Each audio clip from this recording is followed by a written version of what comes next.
আপনার নামটা একটু বলেন। ঋতু আক্তার। ঋতু কি পুরো নামটাই কি ঋতু আক্তার নাকি সাদিয়া জাহান ঋতু? সাদিয়া জাহান ঋতু। আপনি কি আপনার অরিজিনাল নামটা এখানে বলছেন নাকি ছদ্মনাম? অরিজিনাল নামটাই বলছেন। আপনি গল্পটা যখন বলতে আসেন তার আগে আপনার সঙ্গে আমার কথা হচ্ছিল যে আপনি কেন বলতে চান। আপনি ফেস দেখাতে চাননি, আপনি দেখতে মাশাআল্লাহ যথেষ্ট সুন্দর, এবং আপনি ফেস দেখাতে চাননি কারণ আপনার ব্যক্তিগত সামাজিক একটা সমস্যার কারণে। আর আপনি গল্পটা মূলত বলতে এসছেন শুধু হালকা হওয়ার জন্য, নিজের মনটাকে হালকা করার জন্য, রাইট? জি। আচ্ছা, মানে সমাজের কাছে বা কারো কাছে কোনো কিছু পাওয়ার জন্য এখানে আসেননি? জি না। Listen this girl very very carefully প্রিয় শ্রোতা। ও কারো জন্য আসেনি, কারো কাছ থেকে ওর কোনো কিছু চাওয়ার নেই। ও শুধু ঘন্টা দুয়েকের জন্য এখানে এসছে, কুমিল্লা থেকে এসছে নিজের মনটাকে একটু হালকা করার জন্য।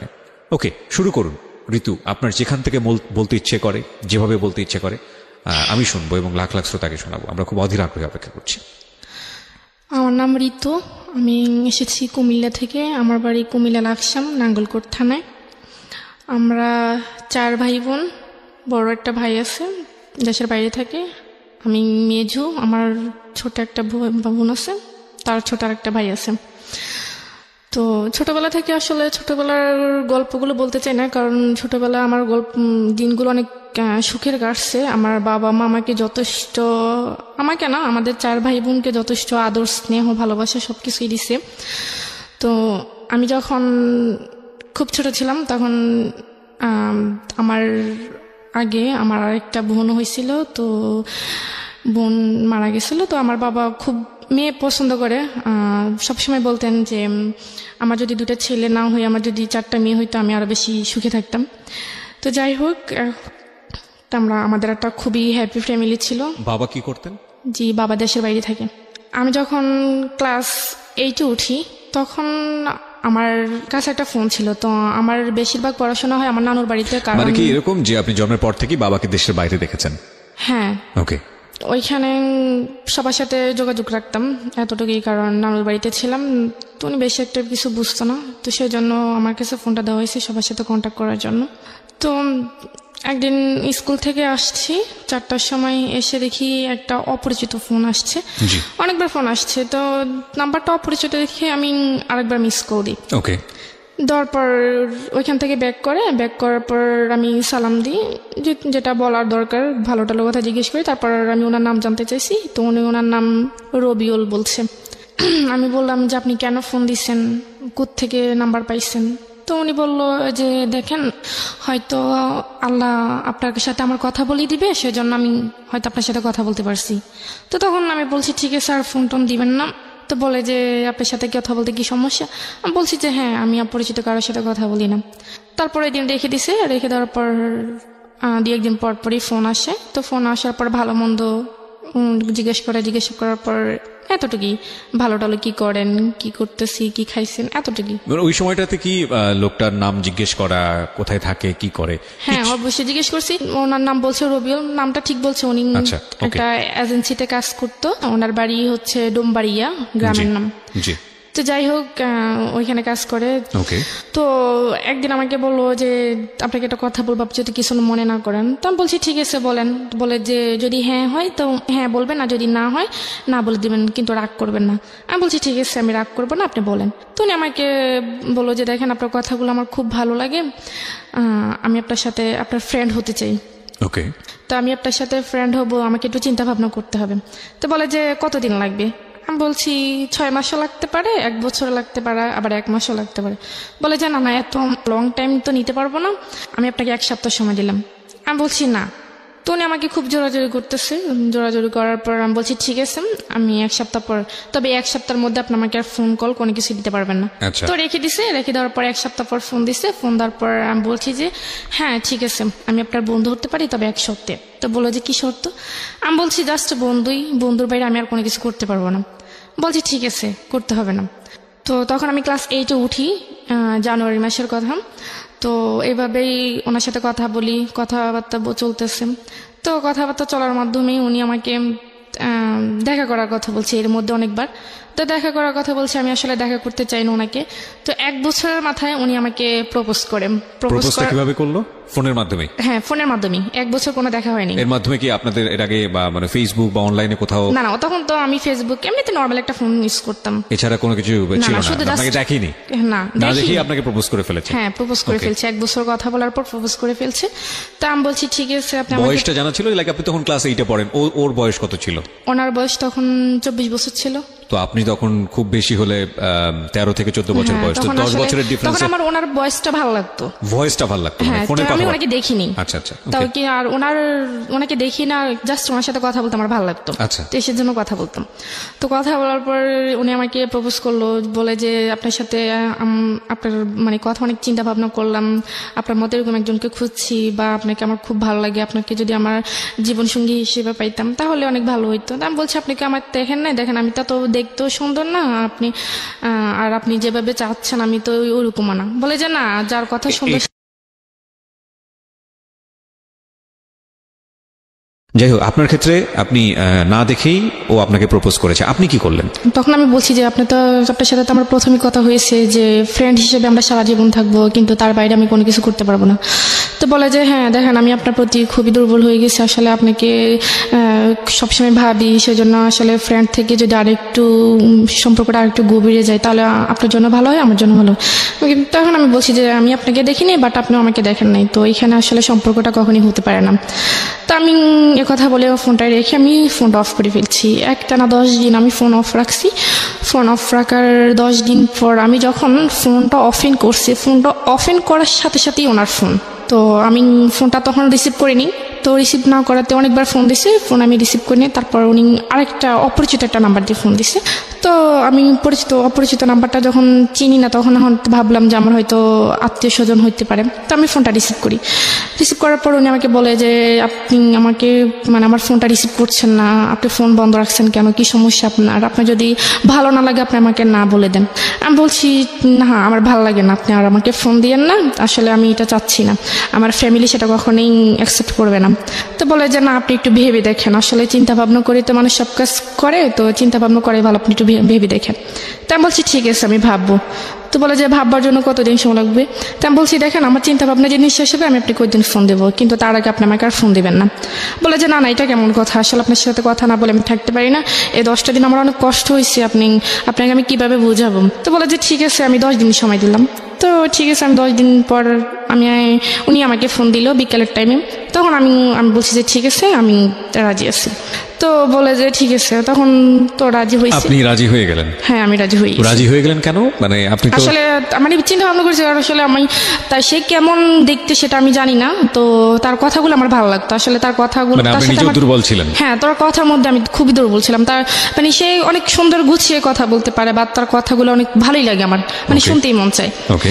তো যাই হোক, তারপর এভাবে অনেক দিন কেটে গেছে, প্রায় 1 মাসের মতো। তো উনি আমাকে হঠাৎ আবার বলতেছে ঠিক আছে, এখন তো আমরা আরেকটা রিলেশনে নতুন করে একটা রিলেশন করছি, তো এখন তো আমি আপনাকে তুমি করে বলতে পারি। আমি বলছি ঠিক আছে, তুমি করে বলেন। এখানে একটা জিনিস খেয়াল করবেন, ওদের এই সম্পর্কটা এটা কিন্তু অনেক লম্বা সময় নিয়ে তারপরে কিন্তু হয়েছে, যদিও দুজনকে দেখেনি, সম্পূর্ণ ভার্চুয়াল একটা রিলেশনশিপ। প্রথম পর্যায়ে ফ্রেন্ডস ছিল, পরে আপনারা মানে এক ধরনের কি বলে বয়ফ্রেন্ড গার্লফ্রেন্ড রিলেশনশিপে গেলেন। এটার মধ্যে সময় নিলেন কতদিনের? প্রায় 1 বছরের বেশি। 1 বছরের বেশি। 1 বছরের বেশি, যেটা সাধারণত দেখা যায় না। মানে এই ধরনের সম্পর্ক ভার্চুয়াল জগতে হতে সপ্তাহখানেকেরও কম সময় লাগে। ওটা ডিপেন্ড, এটা পার্সন টু পার্সন ডিপেন্ড করে। বাট ওনারা 1 বছর সময় নিয়ে দুজনের প্রতি এফেক্টেড হয়েছেন, এবং খুব লম্বা একটা সময় আমি বলবো, যথেষ্ট সময় নিয়েছেন। যাই হোক, প্রিয় শ্রোতা, আমরা এখান থেকেই ফিরবো। গল্পটা শুরু হয়েছে মাত্র, এবং একটা বিষয় অবশ্যই খেয়াল রাখবেন, আজকের এই জীবন গল্প দুর্ধর্ষতম, কষ্টদায়ক, বেদনাদায়ক, ভয়াবহতম একটা গল্প, এবং যারা কষ্ট কম নিতে পারেন তাদের না শোনাটাই ভালো, আমি প্রথমেই বলে নিচ্ছি। যেখানটায় আমি ছিলাম, আমার কাছে মনে হয়েছে যে তারপর সে আবার আমাকে বলে যে দেখা করার কথা। তো তখন আমি আসলে তার সাথে এতটা ফ্রি হইতে পারিনি। তো তখন আমি আর তাকে বলছি যে না, আজকে দেখা হবে না, বা তাকে এভাবে ঘুরিয়ে আমি সময় পার করতেছি। প্রায় 1.5 বছর চলে যায় এভাবে। 1.5 বছর চলে যাওয়ার পর সে আমাকে হঠাৎ একদিন শুক্রবার ছিল, তো আমাকে বলতেছে যে দেখো, তুমি যদি আজকে আমার সাথে দেখা না করো তাহলে আমার তোমার সাথে কোনো সম্পর্ক থাকবে না। তো বলছে যে তুমি স্কুলের সামনে আসবা, আমি ওইখানে আসবো। তো আমি বলছি ঠিক আছে বিকেল 5টার দিকে। তখন আসলে আমি নানুকে বললাম যে আমি একটু বাজারে যাব। তো নানু বললো যে না এখন বাজারে দেওয়ার দরকার নেই, তো তোমার মামা আছে, তোমার মামাকে বলো, যদি উনি চাইতে দেয় তো তুমি যাও। তখন আসলে মামার কাছে তো বলতে পারবো না, কারণ মামার কাছে বলবে যে তোমার কি লাগবে তুমি আমার কাছে বলো, তোমার যাওয়ার দরকার নেই। তখন আমি বলতে পারি না, তো যে কোনো কারণে আমি বাইরে হতে পারি না। তখন আমি ওকে আর বলতে পারিনি যে মানে আমি আসবো না। তখন আমি আবার ফোনটা অফ করে ফেলছি। যে তখন সে আমাকে অনেকবার ট্রাই করছে, আমার ফোনে তখন মিস কল অ্যালার্ট চালু ছিল। তো আমি যখন ফোনটা অফ করছি দেখি যে সে আমাকে প্রায় 1000-এর উপরে ফোন দিচ্ছে। তো সে আমাকে রাগ করে 2-3 দিন ফোন দেয়নি। 2-3 দিন ফোন না দেওয়াতে আমিও ফোন দিইনি। তো 2-3 দিন পর সে নিজে আমাকে আবার ফোন দিছে। ফোন দেওয়ার পর বলতেছে তোমার কি সমস্যা, তুমি আমার সাথে দেখা করলা না কেন? তা আমি বলছি আমার সমস্যা ছিল, আমি বাইরে হতে পারিনি। তো বলে যে বাইরে হইতে না পারলে তুমি আমাকে বলতাম। তা আমি বলছি বললে হয়তো আপনি এটা অন্যভাবে নেবেন, সেজন্য আমি বলতে পারিনি। তো তাকে সরি টরি বলছি। তো সরি টরি বলার পর সে যাই হোক সেটা সমাধান হয়ে গেছে। কথা চলতে চলতে 2 বছর, তখন 2012 সালের লাস্টের দিকে আমি আমার বোন, তখন আমার আব্বু বাড়িতে আসছে বিদেশ থেকে। বাড়িতে আসার পর আমাকে বাড়িতে নিয়ে আসছে। তো আমি তাকে বলছিলাম যে আমার আব্বু বাড়িতে আসতেছে, তো আমি আপনার সাথে অনেকদিন কথা বলতে পারবো না, মানে যতদিন বাড়িতে থাকবো ততদিন কথা বলতে পারবো না, কারণ আমাদের বাড়িতে আসলে আবার কথা হবে, কথা বলতে পারবো না। তো উনি বলছে যে কেন? আমি বলছি আমার আব্বু বাড়িতে আসতেছে, তো আমি তো ফোনটা আবার ওইখানে নিয়ে যেতে পারবো না। তো বলে ঠিক আছে। তখন আমি বাড়িতে এসেছি। আসার পর তো আমার আব্বু, আমার বোন, আমার ছোট ভাই, আমার বোনের একটা ফ্রেন্ড ছিল, আমার মামাদের বাসা আসবো ঢাকায় উত্তরায়। সেটা আমি আসলে ওনাকে বলতে পারিনি, যে কারণ আমি কারো ফোন ধরতেও পারি না, বা বাড়িতে গেলে আমি বিশেষ করে আম্মু বা আব্বুর ওনাদের ফোন ধরি না। তো ফোন না পেয়ে আমি ওনাকে বলতে পারিনি। তো আমি ঢাকা আসছি। ঢাকায় সেখানে প্রায় 1 সপ্তাহ ছিলাম। তো 1 সপ্তাহ থাকার পর আবার বাড়িতে গেছি। বাড়িতে যাওয়ার পর আমার আব্বু কোনো একটা কাজে চিটাগং গেছিল। তো ওইখানে যাওয়ার পর আমি এটা সুযোগ পাইছি আমার নানুদের বাড়িতে আসার জন্য। তো আমার নানু ফোন দিচ্ছিল যাওয়ার জন্য। তখন আমি গিয়ে আবার ওনার সাথে কন্ট্যাক্ট করছি। তো কন্ট্যাক্ট করার পর বলে যে এতদিন কেন, তুমি তো বলছো কয়েকদিন তারপর আবার আসবা, তো এতদিন গ্যাপ ছিল কেন?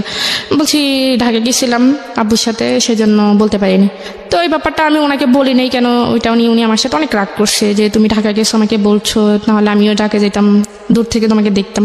আমি বলছি আমি বলতে পারিনি, আমি সুযোগ পাইনি। এটা নিয়ে অনেক ঝগড়া হয়েছে। ঝগড়া হওয়ার পর উনি আমাকে তুই করে বলতেছে যে তুই আর আমাকে ফোন দিবি না। আমি বলছি ঠিক আছে আমি ফোন দিব না। মানে ক্রেজি হয়ে গেছে আর কি, এতবার বারবার আপনাকে দেখতে চাচ্ছি, আপনি সামনে আসতেছেন না, আসতেছি না। হ্যাঁ, রাইট। পরে ঠিক আছে, তখন আমি আর তাকে মানে সে আমাকে ফোন দিবে না কেন সেটা আমার জানার আগ্রহ ছিল না। ফোন না দিলেনি। আসলে আমি তার সাথে মানে তার প্রতি অ্যাট্রাকশন হয়নি। আমি আসলে তার কথাগুলো আমার ভালো লাগতো, সেজন্য আমি তার সাথে কথা বলতাম। তার প্রতি পয়েন্ট করবেন প্রিয় শ্রোতা, ও যেটা বলছে যে ওর কথাগুলো শুনতে ওর খুব মন চাইতো, এবং ওই কথাগুলোর কারণেই ওর প্রতি এক ধরনের ওর দুর্বলতা ছিল, কিন্তু এটা আসলে সে অর্থে কোনো লাভ ছিল না। ওকে। তো সে আমাকে আবার নিজে ফোন দিছে। ফোন দেওয়ার পর বলে যে তুমি এত পাষাণ মানুষ, তোমার মেয়েদের মন নাকি অনেক নরম থাকে, তো তুমি এত শক্ত মনের মানুষ, আমি আসলে কখনো ভাবি নেই। তো আমি রাগ করে ফোন রেখে দিছি, তোমার উচিত আমার রাগ ভাঙানো, আমাকে ফোন দাও, তুমি সেটা না করে তুমি উল্টা রাগ করে বসেছো। তো ওনার কথাগুলো আমি আসলে এতটা কেয়ার করতাম না, যেটা বলতে এটা শুনতাম। 2012 সালের প্রায় মাঝামাঝি আমি আবার ঢাকা আসি। আমার মামারা সবাই মিলে কক্সবাজার যাবে, তো আমি ঢাকা আসি আবার। তাই আমি ওনার কাছে বলছি যে আমি কক্সবাজার যাব, আমরা সবাই মিলে কক্সবাজার যাবো, ওইখানে অনেকদিন থাকবো, আপনার সাথে আমার কথা হবে না। তো বলে যে আমার যদি ছুটি থাকতো তাহলে তো আমিও যেতে পারতাম। তো বলে যে ঠিক আছে তোমরা যেদিন যাবে তার একদিন আমাকে ফোন দিও। তো আমরা যেদিন যাবো তার একদিন ওনাকে ফোন দিছি, তো উনি যেতে পারবেন, উনি ছুটি নিতে পারেনি। তো আমরা চলে গেছি। ওইখানে প্রায় 15 দিনের মতো ছিলাম।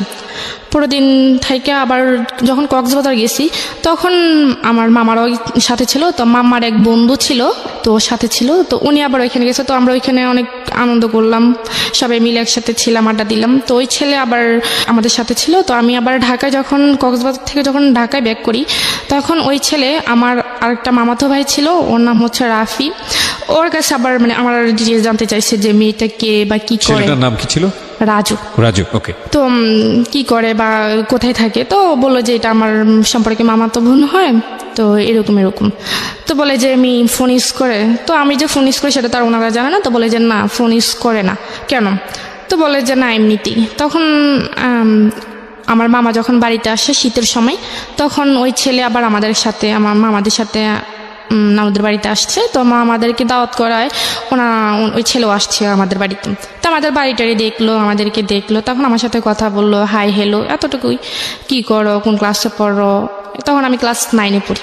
তো বললো যে ঠিক আছে, তো এখন তো ছুটি, তো তোমার মামার সাথে আবার ঢাকায় যাও, গিয়ে ঘুরে আসো, আমরা তো আছি, সব একসাথে আনন্দ হবে। তো আমি বলছি দেখি যদি আম্মু দেয় তাহলে। তো উনি আমার মামাকে বললো, বলার পর আমার মামা আমার আম্মুকে বললো, তো গেলাম। গিয়ে ওইখানে প্রায় 20-25 দিন ছিলাম। এর মধ্যে ওর সাথে আর আমার কোনো যোগাযোগ হয়নি। রবিউলের সাথে? হ্যাঁ, রবিউলের সাথে আমার আর কোনো যোগাযোগ হয়নি। না ফোন তো না আমাদের বাড়িতে, আমি আর ওইখানে যেতে পারি না, ওনাকে কখনো কোনো মেসেজ বা ফোন দিতে পারিনি। তো আমি আবার চলে গেছি। তো কথাবার্তা বলার মাঝে বলে যে তুমি ফোন ইউজ করো না। আমি বলছি না, আমি ফোন ইউজ করি না, আসলে বাসা থেকে সেটা কেউ দিবে না। তো বলে যে আমি তোমাকে যদি একটা ফোন কিনে দিই তুমি নিবে? আমি বলছি কেন, আপনার ফোন আমি নিব কেন, আর আপনি আমার কি হন? রাজু এটা বলতেছে? হ্যাঁ, রাজু এটা বলতেছে। বলে যে না নেও, মাঝে মাঝে তোমার সাথে কথাবার্তা বলবো। এখানে বিষয়টা গুলিয়ে ফেলবেন না। রাজু এবং রবিউল, রাজুটা হচ্ছে ওর আত্মীয় সম্পর্কের একজন, আর রবিউলটা হলো যে ছেলেটার সঙ্গে প্রথম দিকে ভার্চুয়ালি মানে ফোনের মাধ্যমে কমিউনিকেট, কিন্তু এখনো দেখা হয়নি।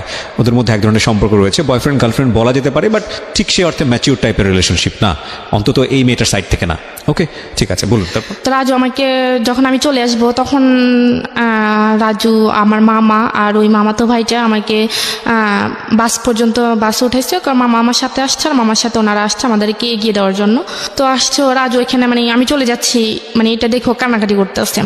কান্নাকাটি করার পর আমি আসলে ব্যাপারটা দেখছি, তারপরও বুঝতে পারলো না, বোঝার মতো করেছিলাম। তো আমি যখন চলে গেছি তখন ও আমার যে জামা কাপড় নেওয়ার একটা ব্যাগ ছিল, ওই ব্যাগের মধ্যে ওই একটা ফোন কিনে রেখে দিয়েছে, সেটা আমি জানি না। তো না জানার পর আমি বাড়িতে গেছি, সোজা আমার নানুদের বাড়িতে গেছি। নানুদের বাড়িতে যাওয়ার পর জামা কাপড় যখন ওইটা থেকে বের করছি তখন দেখছি একটা মোবাইলের বক্স। তো আমার কাছে আশ্চর্য লাগতেছে, মোবাইলের বক্স এটা কে দিল? তখন আমি কাউকে বিষয়টা না বলে আমি এটা খুললাম, খুলে দেখি একটা phone, mobile phone, Samsung mobile phone ছিল। ওইটার মধ্যে আবার একটা চিঠি ছিল। তো দেখলাম, দেখার পরে চিঠিটা পড়লাম। চিঠির মধ্যে লেখা ছিল যে মানে রাজু যে আমাকে ফোনটা দিছে সেটা যেন আমি কাউকে না বলি, সেটা শুধুমাত্র আমাকে দিছে আমার সাথে একটু কথা বলার জন্য বা খোঁজ খবর নেওয়ার জন্য, বাস এতটুকুই।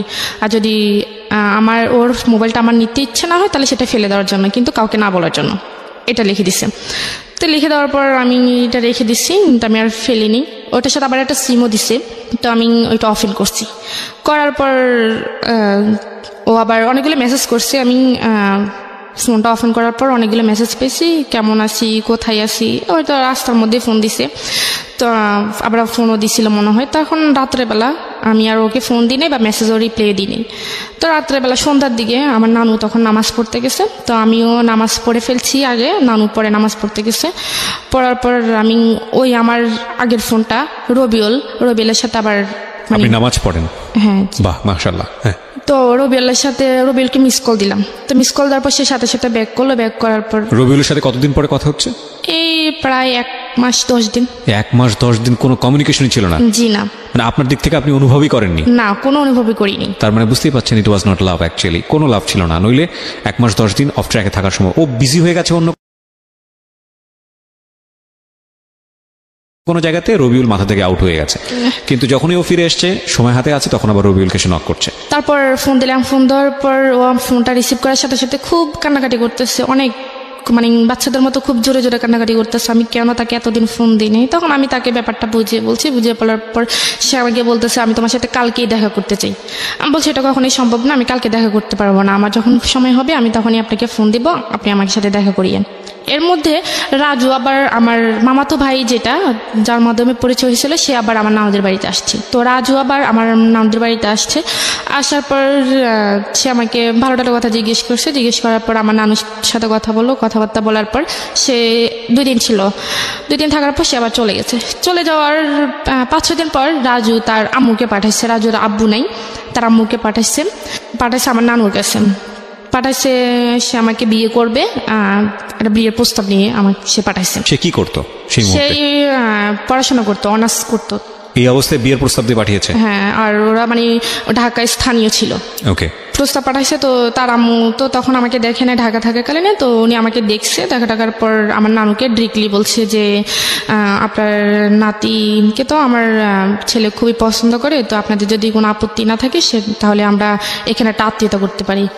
তো আমার নানু বললো যে দেখেন, আমি তো ওর গার্জেন না, ওর আব্বু আছে, আম্মু আছে, আমার ছেলেরা আছে, ওদের সাথে কথা বলতে হবে, আপনি ওনাদের সাথে কথা বলেন। তো রাজুর আম্মু একদিন ছিল, তারপরে দিন সকালবেলায় চলে গেছে। চলে যাওয়ার পর আমার নানু আমাকে বলতেছে যে তো রাজুর সাথে তোর কি? আমি বলছি তো না কিছু না, এমনিতে কথাবার্তা, তো এরকম কিছু না। তো বলে যে সত্যি? আমি বলছি যে হ্যাঁ। বলে যে না থাকলেই ভালো। তা আমি আর জিজ্ঞেস করি না যে কেন আসছে বা কি আসে বিষয়। তখন আমার আব্বুর কাছে বলছে আমার মামা, রাজুর আম্মু আমার মামার কাছে বলছে, আর আমার মামা আমার আব্বুর কাছে ফোন দিয়ে বলছে। তো আমার আব্বু বলছে ঠিক আছে, ছেলের একটা ছবি দাও আর আমি খোঁজখবর নিয়ে দেখি কেমন। তো ওনারও ছেলে পছন্দ হয়ে গেছে, ছেলেরও পছন্দ হয়েছে বা ওর আম্মুরও পছন্দ হয়েছে। মনে করেন দুই পক্ষ থেকেই সব কিছু ঠিকঠাক। এখন আমার ছোট মামা যিনি, উনি আবার আমার আব্বুকে বলতেছে যে বিয়ে তো হবেই, ছেলেও ভালো বা ছেলের ফ্যামিলিও ভালো, এখন ঋতুকে একবার জিজ্ঞেস করে দেখেন ও কি বলে। তো আমার আব্বু আসলে আমাদের বন্ধুর মতোই, বাবা বললেও নয়। তো পরে আমার আব্বু আমাকে জিজ্ঞেস করার পর আমি বললাম যে আব্বু দেখেন, আমি আসলে সামনে আমার এসএসসি পরীক্ষা, তো আমি অন্তত পরীক্ষাটা দিই, আপনাকে বিস্তারিত বলবো। বলে যে ঠিক আছে পরীক্ষা দাও। তো আব্বু ওই রকমভাবে মামাকে বলছে, মামা ওই রাজুর আম্মুকে ওরকমভাবে বলছে। তো ওনারা বলছে ঠিক আছে পরীক্ষা পর্যন্ত আমরা অপেক্ষা করব। তো এর মধ্যে আমি আবার রবিউলকে সবকিছু বলে দিছি যে আমাকে এভাবে দেখতে আসছে, আমার বিয়ের কথা চলতেছে, এখন আমি বলছি পরীক্ষা অবধি। তো সে বলতেছে আমি তো তোমাকে আজ পর্যন্ত দেখিই নেই, তুমি আমার সাথে একটু দেখা করো না। তা আমি বলছি কি দেখবেন, আমি তো বলছি আমাকে দেখলে আপনার পছন্দ হবে না। তো দেখা এরকম করতে করতে তখন সে যে একটা এজেন্সিতে কাজ করে সেটা আমাকে বলছে। তখন আমি খোঁজখবর নিয়ে জানতে পারি এটা আমাকে রং বলছে, মানে রবিউল আপনাকে মিথ্যা ইনফরমেশন দিয়েছে। ওকে। তো তখন আমি বললাম যে আপনি তো আমার কাছে মিথ্যা কথা বলছেন, আপনি তো আসলে কোনো অফিসে এরকম কোনো অফিসে চাকরি করেন না, আসলে আপনি করেনটা কি আমাকে সত্যি করে বলেন, আমি আপনার সাথে দেখা করব। ওকে। তো বলে যে আমি আসলে একটা প্রাইভেট কোম্পানিতে জব করি, তো যে কোনোভাবে এটা ওই কোম্পানির মালিক পালিয়ে গেছে, এখন আসলে আমার উপর অনেক ধার দেনা, এখন আমি আসলে বাড়ি থেকে বের হতে পারতেছি না, এখন অন্য একটা জায়গায় অ্যাপ্লাই করতেছি। তারপর আমি বললাম তো সেটা আমাকে বললেন না কেন আগে? তো বলে যে বলিনি, এমনিতে আসলে এটা একটু আমি লুকিয়ে রাখছি, এটা বলতে চাইনি। তাই আমি বলছি ঠিক আছে। তো তখন আমি তাকে নিজে ফোন দিতাম, আমি তাকে ফোন দিয়ে আমি তার সাথে কথা বলতাম। এমনকি সে আমার কাছে অনেকবার প্রায় 2-3 বার টাকা চাইছে তার মানে পকেট খরচের জন্য। আমি 2-3 বার প্রায় তাকে 10-12 হাজার টাকা দিছি, কিন্তু দেখা সাক্ষাৎ কোনো কিছুই না। আচ্ছা। তখন আমি যখন বিয়ের ব্যাপারটা বলছি তখন আম্মু আমাকে বলল যে দেখ, ছেলেও ভালো, ছেলের ফ্যামিলিও ভালো, তুই রাজি হয়ে যা, এসএসসি পরীক্ষার পরে বিয়েটা হয়ে যাক, তুই রাজি হয়ে যা, অন্য কোথাও যদি কোনো কিছু থেকে থাকে সেটা বাদ দিয়ে দে। তা আমার আম্মা আমাকে এভাবে বলছে, তখন আমি একটু ডাউট করছি যে আমার আম্মা আমাকে হয়তো একটু সন্দেহ করছে। জি। তো সন্দেহ করার পর আমি তাকে আবার রবিউলকে বলে দিচ্ছি, বলে দেওয়ার পর আমি বলছি দেখেন আপনার সাথে যা হওয়ার হয়ে গেছে, আমি আপনার সাথে আর কথা বলতে পারবো না, তা আপনি আমাকে ক্ষমা করে দেন, আপনার সাথে যদি কোনো বেয়াদবি করে থাকি আসলে এভাবে আমি ফ্যামিলির বাইরে যেতে পারবো না। এটা রবিউলকে বললেন? হ্যাঁ আমি রবিউলকে বলছি। তখন রবিউল তো অনেক খুব কান্নাকাটি করছে। সে 2-3 দিন বাসার ঠিকানা জানতো? আপনার বাসার ঠিকানা? হ্যাঁ সে আমার বাসার ঠিকানা জানতো। আমি তাকে সবকিছুই সত্যি বলেছি। সঠিক বলেছেন। হ্যাঁ। তখন সে খুবই কান্নাকাটি করছে, সে বলতেছে ঠিক আছে আমি তোমাদের বাড়িতে আসতেছি। আমি বলছি যে না, আমার যদি ভালো চান আপনি কখনই আমাদের বাড়িতে আসবেন না, আর আসলে অনেক খারাপ হয়ে যাবে। তখন আমি তাকে এরকম কোনো কিছু বলার পর সে আসেনি। আসার পর সে বলছে ঠিক আছে তুমি আমাকে তো বিয়ে করবে না নাকি? আমি বলছি যে হ্যাঁ করবো না। তো বলে যে ঠিক আছে তাহলে তুমি আমার সাথে শুধু একবার দেখা করো, একবার দেখা করার পর আমি তোমাকে কথা দিতেছি জীবনে তোমাকে আর ফোন দিব না। তা আমি বলছি একবার দেখা করে কি লাভ? সে বলে যে আমি কেমন মেয়ের সাথে কথা বলছি, তাকে শুধু একবার দেখার ইচ্ছে, আর কিছুই না। আমি বলছি আপনি কথা দিচ্ছেন তো? তো সে বলতেছে যে হ্যাঁ আমি কথা দিচ্ছি। তো এর মধ্যে সে আবার ব্রাহ্মণবাড়িয়া, সে এখানে একটা আপনার মাইক্রো ক্রেডিট একটা চাকরি পাইছে। জি। ব্রাহ্মণবাড়িয়া। তো আমি আবার ঢাকা যাই মামাদের বাসায়। তখন আমার মামানি প্রেগনেন্ট ছিল, তো তখন উনি খুব অসুস্থ ছিল, তো ওনাকে আমি দেখতে গেছিলাম, আমার আম্মু গেছিল সাথে। তো আমার আম্মু গিয়ে আমার আম্মা আমাকে রেখে চলে আসছে। তো আমি ওইখানে ছিলাম, থাকার পর ওইখানে আবার মামাদের পাশের ফ্ল্যাটে একটা মেয়ে থাকতো, নাম হচ্ছে রিয়া করে। তার সাথে আমার আবার খুব ভালো একটা বন্ধুত্ব ছিল, তার সাথে আমি আবার সবকিছু শেয়ার করছি। তো শেয়ার করার পর তখন আমি ঢাকা গেছি, ঢাকা যাওয়ার পর সে আমাকে বলতেছে যে আমি ব্রাহ্মণবাড়িয়ে যাওয়ার জন্য, তার সাথে দেখা করার জন্য।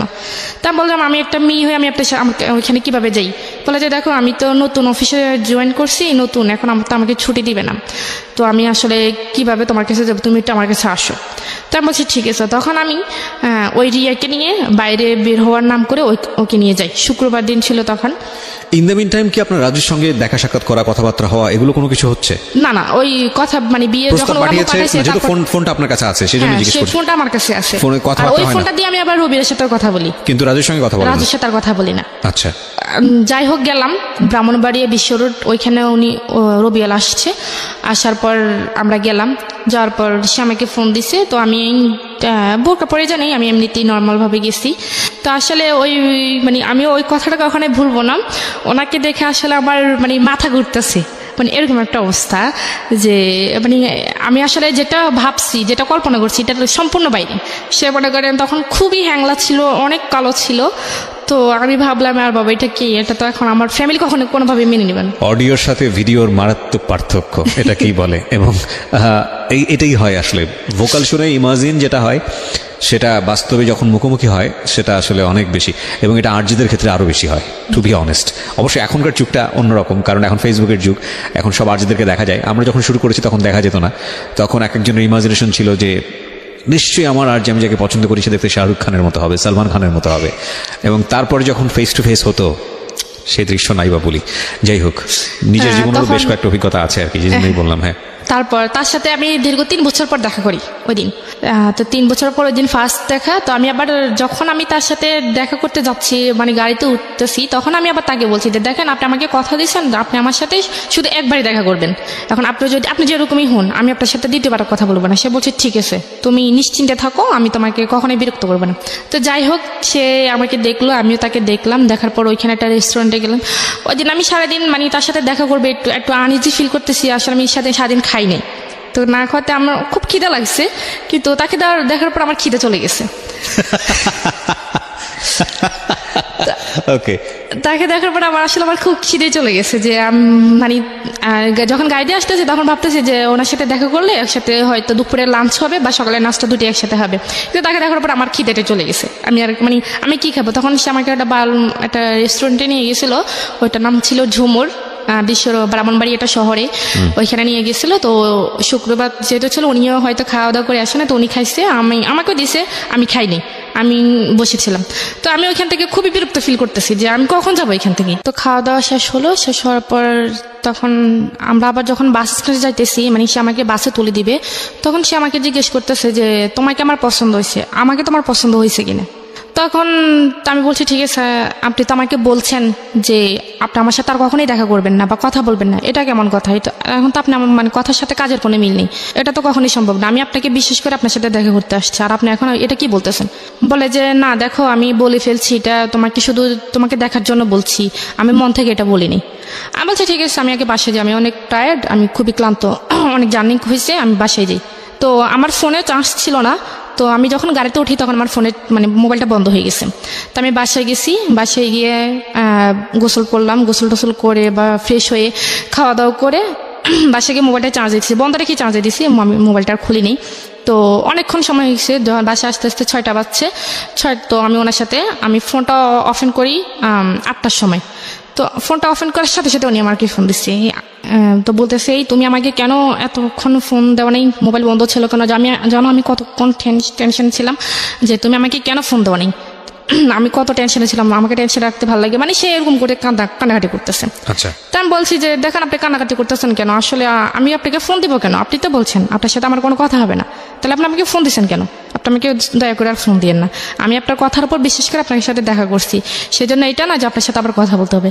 তখন সে আমাকে বলতেছে যে তুমি যদি আমার সাথে কথা না বলো আমি মরে যাব, আমি ট্রেনের তলে নিজে জীবন দিয়ে দিব, আমি ফাঁসি দিব, মানে এরকম বিভিন্ন রকমের ব্ল্যাকমেল করতেছে। তো করার পর আমি ফোনটা রেখে দিচ্ছে। তখন ওনার সাথে আমার মানে কথাই বলতে ভালো লাগতেছে না, যে কি কথা বলবো আসলে। তখন মনে হইতেছে যে একটা মানুষকে যদি মনে দেখে ভালো না লাগে তখন তার সাথে কথা বলাটা আসলে ভালো লাগতো। তখন ওনার কথাগুলো তখন আর আমার কাছে ভালো লাগতো না, কিন্তু দেখা করার আগে ওনার কথাগুলো আমার খুব ভালো লাগতো, কিন্তু তখন আর দেখা করার পর মানে কথাগুলি ভালো লাগতো না। তখন আমি রেখে দিছি। রেখে দেওয়ার পর উনি আমাকে বারবার ফোন দেয়, আমি ফোন রিসিভ করি না। তারপর আমি নাম্বারটা ব্ল্যাক লিস্টে রাখিয়ে দিছি। তো রেখে দেওয়ার পর সে আমাকে বিভিন্ন নাম্বার থেকে ফোন দিচ্ছে। ফোন দেওয়ার পর আমি ফোন কোনোভাবে রিসিভ করি না। তো তার এক কলিং ছিল, আমি ওনার নামটা বলতে চাচ্ছি না। তো তার কলিং ছিল, সে আমাকে ফোন দিছে। ফোন দেওয়ার পর বলতেছে কি আমি কি ঋতুর সাথে কথা বলতে পারি? আমি বলছি হ্যাঁ আমি ঋতু, আপনি বলেন। তো বলে যে আপনি কি রবিউলকে চিনেন? আমি বলছি কোন রবিউল? বলে যে ওই দিন শুক্রবারে দেখা করতে গেছেন ওই রবিউল। আমি বলছি না, আমি এরকম আমি কাউকে তো চিনি না, আমি কারোর সাথে দেখা করিনি, আপনি কেন ফোন দিচ্ছেন? তো বলে যে দেখুন না, তখন আমি ফোনটা রেখে দিছি। ফোনটা রেখে দেওয়ার পর উনি আবার ফোন দিছে। তখন আমি আবার ফোনটা কেটে দিছি। তো বারবার ফোন দিতেছে। তখন আমি বলছি যে আপনার সমস্যাটা কি, আপনি আমাকে বারবার ফোন দিয়ে ডিস্টার্ব করতেছেন কেন? আমি তো বলছি আমি রবিউল, আমি কাউকে চিনি না, আপনি হয়তো ভুল নাম্বারে ডায়াল করছেন। তো বলতেছে যে দেখুন আপু, আপনার সাথে আমি একটু 2 মিনিট কথা বলবো, আমাকে প্লিজ 2 মিনিট সময় দেন। তা আমি বলছি ঠিক আছে 2 মিনিট, তার বেশি না। বলে যে দেখেন রবিউল কিন্তু অনেকগুলো ঘুমের ওষুধ খেয়ে ফেলছে, আর ওর অবস্থা খুবই খারাপ। ও এখন কি জানি স্যালাইনে আসছে, ডাক্তার আসছে, স্যালাইন ট্যালাইন দিছে। ও আজকে 2-3 দিন খাওয়া দাওয়া সব বন্ধ করে দিছে। দেখেন আপনি কি চান আপনার জন্য একটা মানুষ মারা যাক? আমি বলছি আমি কেন চাইবো, আমি তো ওনাকে বলিনি যে আমার জন্য উনি মরুক, আমি তো বলিনি যে আমার জন্য না খেয়ে থাকুক, উনি এমন করতেছে কেন?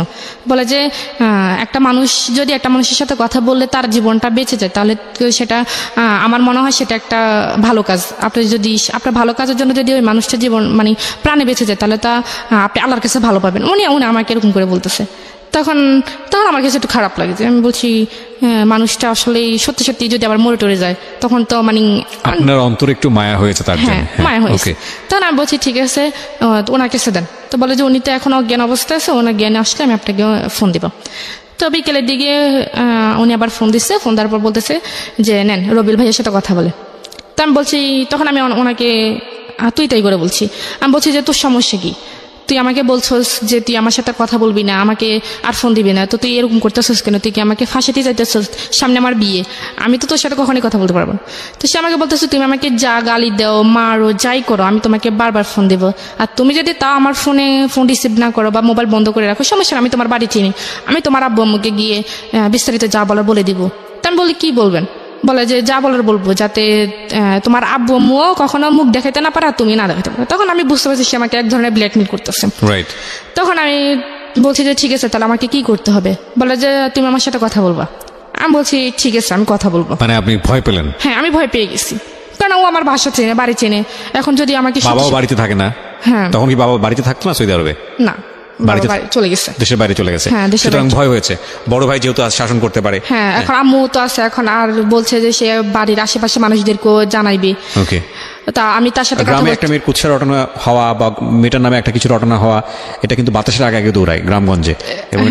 সে আমার কথাগুলো রেকর্ড করে ফেলছে, কথাগুলো রেকর্ড করছে, ফোনের কথাগুলো, আগের কথাগুলো। হ্যাঁ, তখন যখন ভালোভাবে কথা বলছি, তখন ওই দিন আমাকে বলছে যে তোমার কথাগুলো কিন্তু আমি রেকর্ড করে ফেলছি। তখন আমি বিশ্বাস করতে চাইনি।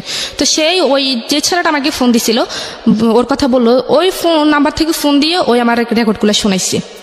তো আমি তখন আরো বেশি ভয় পেয়ে গেছি যে সত্যি সত্যি যদি বলে দেয়, এখন রেকর্ডগুলো যদি সবাইকে শোনে, এখন তো তার কাছে হাতে নাতে প্রমাণ আছে, এখন তো আমি যদি বলি কেউ আমার কথা বিশ্বাস করবে না। তখন আমি বলছি ঠিক আছে আমি আপনার সাথে কথা বলবো। তো কথা বলবো এইভাবে আরো ধরেন 2 মাস কেটে গেছে। 2 মাস কেটে গেছে, এর মধ্যে আমার পরীক্ষা, আমি এসএসসি পরীক্ষা দিছি। তো এসএসসি পরীক্ষা যেদিন শেষ হবে সেদিন বিকেলে সে আমাকে ফোন দিছে, না তার আগের দিন বিকেলে ফোন দিছে। তার আগের দিন বিকেলে ফোন দিয়ে বলতেছে যে তোমার এসএসসি পরীক্ষা, তোমার তো কালকে পরীক্ষা শেষ, তাহলে তুমি তার স্কুলে যেতে পারবে না, বাসা থেকে বের হতে পারবে না, তুমি আমার সাথে জাস্ট একটু দেখা করবা, আমি তোমার সাথে দেখা করব, অনেকদিন দেখা করি না। আমি বলছি ঠিক আছে আমি দেখা করব। তখন আমাদের থানা লাকসাম বলছে যাওয়ার জন্য। তা আমি পরীক্ষা দিয়ে আমি সোজা বাড়িতে না গিয়ে আমি লাকসাম চলে গেছি তো তার সাথে দেখা করার জন্য।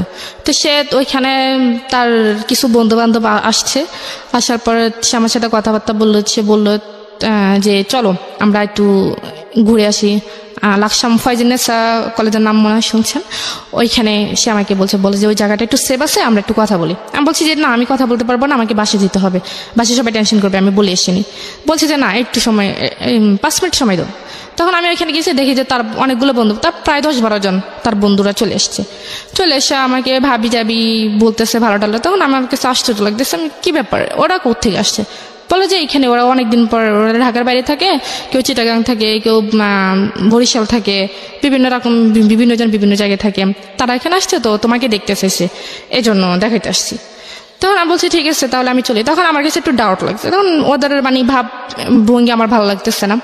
তো আমি চলে যাওয়ার জন্য বলছি, সে আমার হাতটা ধরে ফেলছে, মানে ধরে বলছে না। আমি তখন আমি রাগ করে ফেলছি, যা আপনি সমস্যা কি, আপনি আমাকে আমার হাত ধরছেন কেন, আপনি আমার হাত ছাড়েন।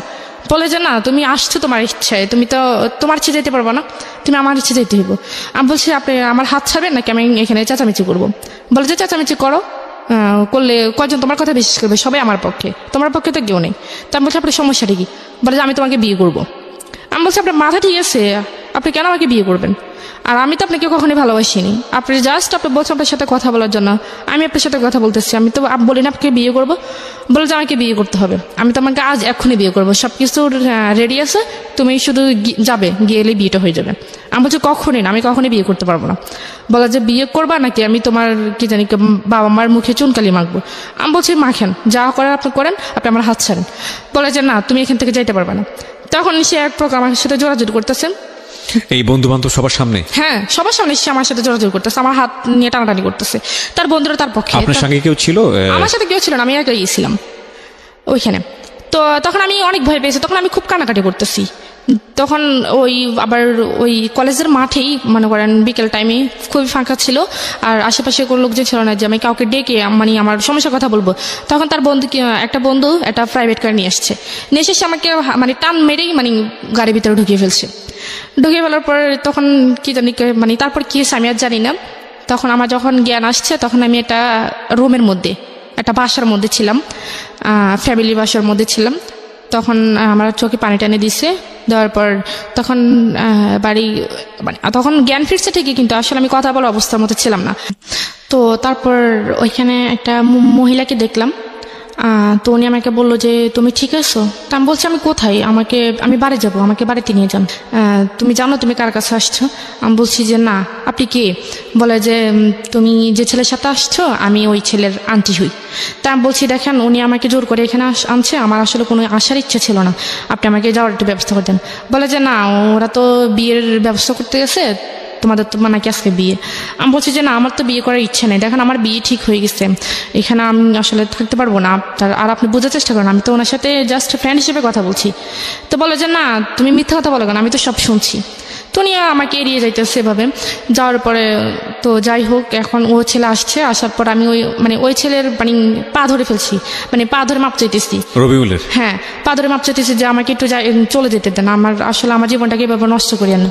তো সে বলতেছে যে আমার মধ্যে কি নেই, আমি তোমার জীবন কেন নষ্ট করবো, আমি তোমাকে বিয়ে করতে চাই, এমন তো না যে তোমাকে নিয়ে টাইম পাস করতেছি বা তোমাকে নিয়ে কোথাও গিয়ে সময় কাটাতেছি, আমি তো তোমাকে বিয়ে করতে চাই। তো আমার মধ্যে কি এমন নেই যে তুমি আমাকে ভালোবাসো না? তখন আমি বলছি যে আপনি নিজের চেহারাটা একটু আনের মধ্যে গিয়ে দেখছেন, মানে আমি বলছি। বলার পর সে আমাকে একটা থাপ্পড় মারছে ওইখানে, অনেক জোরে একটা থাপ্পড় মারছে। থাপ্পড় মারা আমার খুব কানাকাটি করতেছি। কানাকাটি করার পর বলতেছে যে তুই যদি আমাকে বিয়ে না করস এখানে তুই আমার লাশ দেখবি। আমি বলছি আপনি মরেন যাই করেন এটা আপনার ইচ্ছা, আমি আর আপনার কোনো কথাই আমার মন গলবে না। তখন সে কি করছে, একটা তরকারি কাটার যে ছুরিগুলা ওইগুলা এসে তার হাতের মধ্যে একটা ইয়ে করে দিচ্ছে। হ্যাঁ, তো অনেকগুলো রক্ত বাইরে দিচ্ছে। তো বাইরে হওয়ার পর মানে আমার তখন খারাপ লাগছে, তখন আমি দৌড়ে গিয়ে তার হাতটা মানে চেপে ধরছি যাতে রক্ত বাইরে না হয়। তো চেপে ধরার পর তার আন্টিকে আমি ডাক দিচ্ছি, ডাক দেওয়ার পর উনি আইসা ব্যান্ডেজ করে দিছে। তারপর তো বলে যে ওই ছেলে আমাকে বলে যে এখন তো দেখছো আমি তোমাকে কতটা ভালোবাসি, এখন তুমি কি চাও আমি তোমার জন্য মরে যাই? তখন আমি আসলে এক ধরনের রাজি হয়ে গেছি। আমি বলছি ঠিক আছে আমি রাজি। তো আমি বলছি যে আমি রাজি এক সত্ত্বে, তো আমি বিয়ের পর আমি বাড়িতে চলে যাব। তো সে বলছে যে না বিয়ের পর তো আমি বাড়িতে যাওয়ার জন্য তো তোমাকে বিয়ে করবো না, আমি বিয়ে করবো তোমাকে আমার কাছে রাখার জন্য।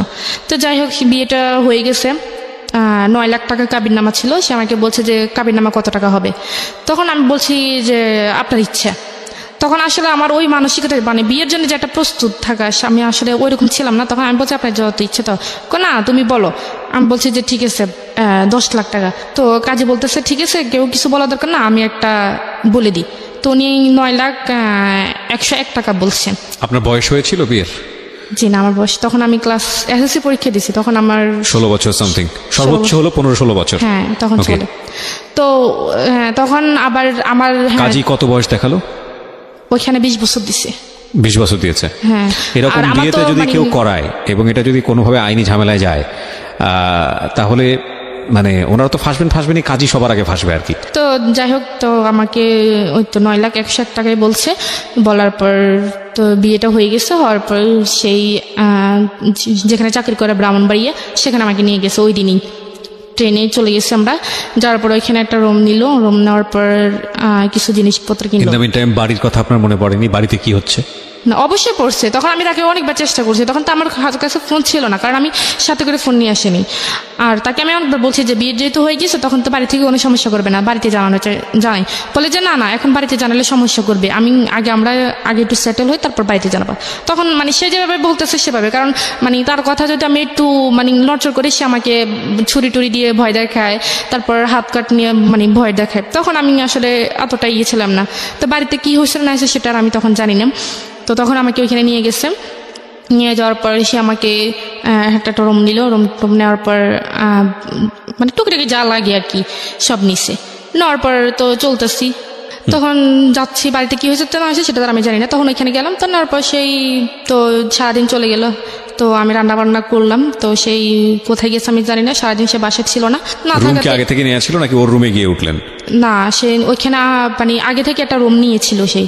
তো রাত্রেবেলা তো সে আসছে, এসে কিছু ফুল টুল দিয়ে রুমটা সাজাইলো নিজেই। হ্যাঁ, না নিজে না, সে আর তার এক বন্ধুকে নিয়ে, বন্ধুর সাথে দিছে। সে কোথায় গেছে আমি জানি না। তো তার বন্ধু, তার এক কলিং, উনি আবার বিয়ে করছে, বোনই আবার ওইখানেই থাকে। সে আমাকে বাইরে তালা দিয়ে চলে গেছে। তো আমি সারাক্ষণ রুমের মধ্যে ছিলাম। তো রুমের মধ্যে থাকার পর সে বিকেলের দিকে আসছে আমাকে বলতেছে তো তুমি রেডি হও। তো আমি বলছি কেন রেডি হবো, কোথায় যাবো? বলে যে আমার এক ফ্রেন্ডে দাওয়াত দিচ্ছে, রাত্রে ওইখানে খাওয়া দাওয়া করবো। তো আমি বলছি আমি রেডি হবো কি? আমি তো তখন আমার তো মানে কিছুই নেই। হ্যাঁ, আমি রেডি হবো কি? সে আমার জন্য একটা শাড়ি কিনলো, 1200 টাকা দিয়ে একটা শাড়ি কিনছে। আর নর্মালি বাসা পড়ার জন্য 2টা 3 পিস কিনছে। তো নিয়ে আসছে। নিয়ে আসার পর সে আমাকে বলছে রেডি হওয়ার জন্য। তো রেডি হয়েছি। রেডিমেডি হয়ে আমরা ওই ফ্রেন্ডের বাসায় গেছি। যাওয়ার পর ওইখানে খাওয়া দাওয়া করে আমরা আবার রিটার্ন আসছি। ওই ফ্রেন্ডের বাসায় যখন খাওয়া দাওয়া করতে গেছি, তখন বাসাতে মানে আবার খাওয়া দাওয়া করে যখন আবার বাসায় আসছি, তখন দেখি ফুল টুল দিয়ে সাজানো রুমটা। তো তখন আমি শুয়ে পড়ছি, কারণ মানে আমার মানে টেনশন হইতেছে যে বাড়িতে কি হচ্ছে। তখন আমি এই জিনিসটা টেনশন করতেছি। তখন আমি বারবার তাকে বলতেছি যে বাড়িতে ফোন দেন। সে বলতেছে না, বাড়িতে এখন ফোন দেওয়া যাবে না, বাড়িতে এখন ফোন দিলে তোমাকে সবাই নিয়ে যাবে। আমি যেটা বলতেছি সে এড়িয়ে যেতেছে। তখন রাত যখন হয়েছে, তখন আমি শুয়ে গেছি। তো সেই দোকানে গেল। দোকানে গিয়ে আমার জন্য আমার খুব মাথা ব্যথা করতেছে, আবার পুরো শরীর জার্নি করছি, পুরো শরীর মানে ব্যথা হয়ে গেছে। সে আমার জন্য ব্যথার কিছু ওষুধ নিয়ে আসতে গেছে। তখন আসে দেখে যে মানে তখন আমার চোখটা একটু বুঝে আসছে। তো আসছে, সে যে দরজা খুলছে আমি টের পাইছি। টের পাওয়ার পর আমি ওই সেভ মতোই শুয়েছি। শোয়ার পর আমি একবার এক পাশে গিয়ে শুয়েছি। তো শোয়ার পরে সে আইসে আমাকে উঠাইলো, বলে যে তোমার না শরীরে ব্যথা করতেছে, ওষুধ খাও। তো আমি ওষুধটা খাইছি। খাওয়ার পর কিছুক্ষণ পর ব্যথাটা একটু কমে আসতেছে, এরকম অনুভব হইতেছে। তখন সে আমাকে বললো যে তুমি কি ঘুমাই যাবা? আমি বলছি যে হ্যাঁ, আমি ঘুমিয়ে যাব। তো বলতেছে কেন? আজকে মানুষের জীবনের একটা প্রথম রাত আমাদের, আর এই রাতের জন্য মানুষ হাজার হাজার বছর অপেক্ষা করে, তুমি এই রাতেই ঘুমিয়ে কাটিয়ে দিবে? আমি বলছি আমার কাছে এটা কোনো রাত মাত মনে হয় না, আমার ঘুম আসতেছে, আমি ঘুমাবো। বললো যে না, আমার সাথে কথা বলো। আমি বলছি যে আপনার সাথে আমি কথা বলবো কালকে। তার কথা আমি আসলে এক কান দিয়ে নিতেছি, আর কান দিয়ে ফেলে দিচ্ছি। আমার মূল উদ্দেশ্য হচ্ছে আমি যদি কোনো রকম একটু সুযোগ পাই, আমি পালিয়ে যাবো, বাড়িতে গিয়ে তারপর সব ঘটনা বলে দিব। হ্যাঁ, পালিয়ে যাবো। তখন আমার খুব ঘুম আসতেছে। তখন আমি একবার মানে বসা অবস্থা ঘুমিয়ে গেছি। তখন ঘুমিয়ে যাওয়ার পর সে আমাকে মনে হয় শোয়াইছে। তখন আমি আর বলতে পারবো না কি হয়েছে। তখন সকালে সে আমাকে আবার তালা মেরে চলে গেছে, অফিসে চলে গেছে। তো আশেপাশে ফ্ল্যাটে কেউ ছিল না আপনাদের? হ্যাঁ ছিল। তো আপনি তো ওখানে নক করে বললেও তো বলতে পারতেন। মানে গেটটা এমন ভাবে ছিল, মনে করেন দরজাটা ছিল বাইরে, আর ভিতরে আবার আরেকটা ছিল মানে গ্রিলের মতো। আচ্ছা, মানে হলেও সম্ভব না, চিল্লালেও হয়তো অনেকে শুনবে না। হ্যাঁ, আচ্ছা। আর পরে কি করছে, তখন আমি উঠছি, উঠে ফ্রেশ হয়ে আমি নাস্তা খাইনি, আমি চাটা শুধু খাইছি, আর পরোটা খাইনি। তো না খাওয়ার পর এখন আমি রান্নাবান্না করে কিছু করি না, সে দুপুরে খাওয়ার জন্য আসছে। বাচ্চা ঠিক কিছু সমস্যা না, রান্না করে না, আমি হোটেল থেকে নিয়ে আসছি। তখন সে হোটেল থেকে মাছ আর কি জানি নিয়ে আসছে, আমার মনে নেই। তো নিয়ে আসার পরে সে মানে আমাকে খাই দিতে চাইতেছে। তো আমি খাইনি। তো সে আমাকে 2-3 বার এরকম করতেছে। তখন আমি কি করছি, আমি প্লেটটা ফেলতে চাইনি, তো আমি ধাক্কা দেওয়ার পর একটু জোরে লেগেছে, প্লেটটা মাটিতে পড়ে গেছে। পরে কাঁচের প্লেট ছিল, ওটা ভেঙে গেছে। ভেঙে পর সে রাগ করে ফেলছে। সে আমাকে একটা ধাক্কা দিয়ে ফেলছে। ধাক্কা দেওয়ার পর আমি একটা দেয়ালের মধ্যে গিয়ে একটু বাড়ি খেয়েছি কপালের মধ্যে। তারপর কপালটা ফুলে গেছিল। তো ফুলে যাওয়ার পরে তখন আমি বলছি যে মানুষ আমার বিয়ের একদিন না যাইতে আমার উপর এরকম টর্চার শুরু করতেছে, সে মানুষ আমাকে কীভাবে সারা জীবন ভালো রাখবে সেটা আমার ভালো জানা হয়েছে। তো বলে যে কি জানি কয়, না তোকে তুই যতই ইয়ে করস চালাকি করস তুই এখান থেকে যাইতে পারবি না, তোকে যেহেতু আমি বিয়ে করছি এখানে থাকতে হবে। তখন এভাবেই আমি আসলে একটা না প্রায় 2 দিন খাইনি, 2 দিন মানে শুধু একটু চা খাইছি আর কিছু না, চা খাই আর পানি খাই। তখন আমার শরীরটা খুবই দুর্বল হয়ে গেছে। তো তখন সোমবার দিন ছিল, সেই অফিস থেকে লাঞ্চের সময় আসার পর সে আসছে, আমি গোসল করতে গেছি। তো গোসলখানার আবার ভিতরে একটা দরজা আছে, মানে একটু বড়, মানে একটা মানুষ কোনো মানে বাইরে হতে পারবে। তখন সে যখন অফিসে থাকতো না তখন আমি ভিতরে মানে চেষ্টা করতাম যে কোন দিক দিয়ে বের হওয়া যায়। তখন আমি ওই বাথরুমের ভিতরে ওই জায়গাটা দেখছি। দেখার পর আমি মানে ওইটার মধ্যে একটা কোমর ছিল, কোমরটার উপর দাঁড়িয়ে ওইটার মধ্যে আবার একটা মোড়া দিয়ে আমি দেখছি যে ভিতরে মানে দাঁড়ানোর মতো কোনো পজিশন আছে কিনা। তখন দেখছি যে না, ভিতরে মানে নিচে দাঁড়ানোর মতো একটু জায়গা আছে, মানে একটা পা রাখা যাবে। তখন আমি কি করছি, তখন তো আমি বাথরুমে চলে গেছি, জামা কাপড় নিয়ে গেছি। আমি মানে ভাবছিলাম যে সে যদি জড়িয়ে এসে পড়ে তখন আমি এটা অজুহাত দেখাতে পারবো যে আমি গোসল করতে গেছি। তো সে আসছে, আসার পর আমি তো বাথরুমে ছিলাম, সে আসতে আমি শুনে নিই, সে অনেকক্ষণ হয়েছে মনে আসছে। তো আমি মানে চেষ্টা করতেছি এটার উপর ওঠার জন্য, কিন্তু উঠতে পারতেছে না। তো আমি যে মোড়া দিয়েছি সে মোড়াটা মানে কোমরটা একটু প্লাস্টিক টাইপের, এটা একটু পিছলে হয়ে গেছে। তো ওইটা মানে স্লিপ খেয়ে আমি পড়ে মনে করেন একবার পুরোপুরি অজ্ঞান হয়ে গেছি। আর শরীরটা খুব দুর্বল ছিল, আমি খাইনি, মানে অজ্ঞান হয়ে গেছি। অজ্ঞান হয়ে যাওয়ার পর সেই আওয়াজ পাইছে, আওয়াজ পাওয়ার পর সেই দরজাটা ধাক্কাইতেছে। তো দরজার সিট কিনেছিল সেটাও মানে ধাক্কাতে এটা খুলে গেছে। খুলে যাওয়ার পর সে আমাকে রুমে আইনা তো একটা ডাক্তার আনার পর ডাক্তার বলতেছে কি ব্যাপার, উনি তো খুবই দুর্বল, ওনাকে একটা স্যালাইন দিতে হবে। তো বলছে ঠিক আছে স্যালাইন দেন। তো ডাক্তার আমাকে একটা স্যালাইন দিল। স্যালাইন দেওয়ার পর আমার জ্ঞান আসছে, আমার হাতে স্যালাইন দেওয়া, সে আমার পাশে বসে আছে, আমার মাথায় হাত বুলে দিতেছে। তো সে বললো যে তোমার সমস্যা কি, তুমি খাওয়া দাওয়া করো না কেন, তুমি কি মরে যাবে নাকি? আমি বলছি যে হ্যাঁ আমি মরে যাবো। বলা যে তুমি মরে গেলে আমি থাকবো কি করে? তখন বলছে আপনি কিভাবে থাকবেন সেটা তো আমার জানার বিষয় না, যখন আমি আপনার কাছে ছিলাম না তখন তো আপনি ছিলেন, এরকম বলতেছে। তখন মানে আমি সব কথা তার মানে খুব, সে যদি নর্মালি কথা বলে আমি একটু মানে রাগ দেখে কথা বলি। 5-6 দিন চলে যাওয়ার পর সে একদিন রাত করে আসার পর আমি শোয়া ছিলাম, মানে ঘুমিয়ে ছিলাম আবার ছিলাম, মানে এরকম একটা অবস্থা। সে মনে করেন এক ধরনের আমার উপর জোরাজোরি করতেছে, যেরকম স্বামী স্ত্রীর মধ্যে একটা ফিজিক্যাল রিলেশন যেটা হয় সেটা ওই দিন মানে ওই দিন হয়ে গেছে আপনার অনিচ্ছা সত্ত্বে। হ্যাঁ, আমার অনিচ্ছা সত্ত্বে। So it was rape. Legally যদি এটা বলি, আইনত এটা হচ্ছে রেপ। এবং অনেকের ধারণা নাই, আপনাদের সবার অবগতির জন্য জানাচ্ছি, সেটা হচ্ছে যে অনেকেই মনে করেন যে বিয়ে করার পরে এই ধরনের সম্পর্ক এটা রেপ হয় না। কিন্তু বাংলাদেশের নারী নির্যাতন আইন অনুযায়ী আপনারা যদি ইন ডিটেলে যান তাহলে বিবাহোত্তরও রেপ হয়, এবং স্ত্রীর অনিচ্ছা সত্ত্বে যদি এই ধরনের কোনো অ্যাক্টিভিটিসের মধ্যে যাওয়া হয় তাহলে সেটা রেপের পর্যায়ে পড়ে, এবং এটার জন্য কিন্তু চাইলে স্ত্রী আইনত অ্যাকশনও নিতে পারেন। So it was rape actually. Okay, তারপর সে আমার সাথে জোরাজোরি করে এরকম সেদিন 3 বার সে আমার সাথে ফিজিক্যাল রিলেশন করছে। তো তখন আমি এক পর্যায়ে মানে নিস্তেজ হয়ে গেছি, বাট আমার কোনো হুঁশ ছিল না। তো হুঁশ না থাকার পর সকালে আমি মানে হাঁটতেই পারতেছি না, মানে এরকম একটা অবস্থা। পরে উনি অফিসে যাওয়ার সময় ওই দিন আর আমাকে তালা দিয়ে যায়নি। যেদিন তার আগের দিন যে ফিজিক্যাল হয়েছে তো তার সকাল থেকে সে আমাকে তালা দিয়ে যায়নি, দরজা খোলাই ছিল। তো সে আমাকে বললো যে যদি খারাপ লাগে নিচে তার আবার এক বন্ধুর আম্মা থাকে, তো ওনার সাথে গিয়ে কথা বলতে পারো, বা আমি ওনাকে বলে যাবো, উনি তোমার সাথে এসে কথা বলো। তো তখন আর বাইরের তালা দিয়ে যায় নাই। তো আমি তখন চিন্তা করলাম যে মানে আমার মনে একটা ধারণা আসছে যে যেহেতু এতদিন বিয়ে হয়েছে ঠিক, কিন্তু আমাদের মধ্যে কোনো কিছু ছিল না। তখন আমি বাড়িতে চলে গেলাম, মানে আমি বলতে পারতাম যে আমি পারফেক্ট, আমার মধ্যে কোনো ইয়ে নেই। C this is a sense of society, sense of virginity, sense of our social ethics. It's a very important point, খেয়াল করবেন এটা। ওকে, তখন ও মনে করতেছে বিয়ে হয়েছে ঠিক আছে, কিন্তু আমাদের মধ্যে তো কোনো ফিজিক্যাল রিলেশন ছিল না, সুতরাং আমি যেভাবেই হোক এখান থেকে এসকেপ করলে আমি বলতে পারবো যে না আমাদের মধ্যে কিচ্ছু হয়নি। এইটা হচ্ছে আমাদের প্রিমিটিভ থট অফ সোসাইটি, মানে একদম প্রাগৈতিহাসিক আমলের একটা ধারণা। আর যখন এটা হয়ে গেছে ওর মধ্যে একটা চেঞ্জ আসছে। চেঞ্জটা কি? হ্যাঁ বলো। হ্যাঁ, তখন আমি ভাবলাম যে মানে চলে গেছিলাম, মানে আমি গেট পর্যন্ত চলে গেছি, উপর থেকে নিচে নেমে গেট পর্যন্ত চলে গেছি। চলে যাওয়ার পর মানে দেখতেছি আমি, মানে আমার হাত তো খুব কষ্ট হইতেছে, তো আমি কাঁদতেছি। তখন দাঁড়ান আমাকে জিজ্ঞেস করলো যে ম্যাডাম আপনার কি হয়েছে? আমি বলছি যে না কিছু হয় নাই। তো বলে যে আপনি কাঁদতেছেন কেন? তো আমি বলছি যে না আমার আসলে একটু শরীরটা খারাপ, হ্যাঁ এই জন্য। তো বলে যে আমি কি আপনাকে বাসায় দিয়ে আসবো? তো আমি বলছি যে না ঠিক আছে। তখন মানে আমার কথা শুনে ওই যে তার বন্ধুর আমার কথা বলো, উনি আবার বের হয়ে আসছে। বলে যে কি ব্যাপার ঋতু, তুমি কেন বাইরে হয়েছো? তো তোমার নাকি শরীর খারাপ, তুমি বাইরে হয়েছো কেন? চলো তোমাকে বাসায় দিয়ে আসি। তখন ওই আমাকে ধরে আমাকে রুমে আইনা শোয়াই দিয়ে চলে গেছে। চলে যাওয়ার পর তখন মানে কারো মানে একটা ফোন যে পাবো, মানে কারো কাছ থেকে নিয়ে আমি ফোন করবো, মানে ওইরকম একটাই আনি। তখন উনি আবার আসছে কিছুক্ষণ পর, বলে যে তুমি কি তোমার কি খিদা লাগছে বা কিছু খাইবা? আমি বলছি যে না আন্টি আমার খিদা লাগা নাই, আপনি আমাকে একটু গরম পানি করে দেন। বলে যে গরম পানি দিয়ে কী করবা? বলে যে আমি একটু বাথরুমে যাবো। পরে উনি আমাকে একটু গরম পানি করে দিচ্ছে, আমি বাথরুমে গিয়ে ফ্রেশ হয়ে আসছি। পরে বলছে, আমি বলছি কি আপনার কাছে কি ফোন আছে? বলে যে কেন? আমি বলছি আমি একটু আমার আম্মুর সাথে কথা বলবো, আমার আব্বুর সাথে কথা বলবো, আসলে তাদের কথা খুব মনে পড়তেছে, আমার খুব খারাপ লাগতেছে, একটু কথা বলে আমার কাছে ভালো লাগে। বলে যে ঋতু তুমি কিছু মনে করো না, রবিউল তো আমাকে না করছে তোমার কাছে ফোনটা না দিতে।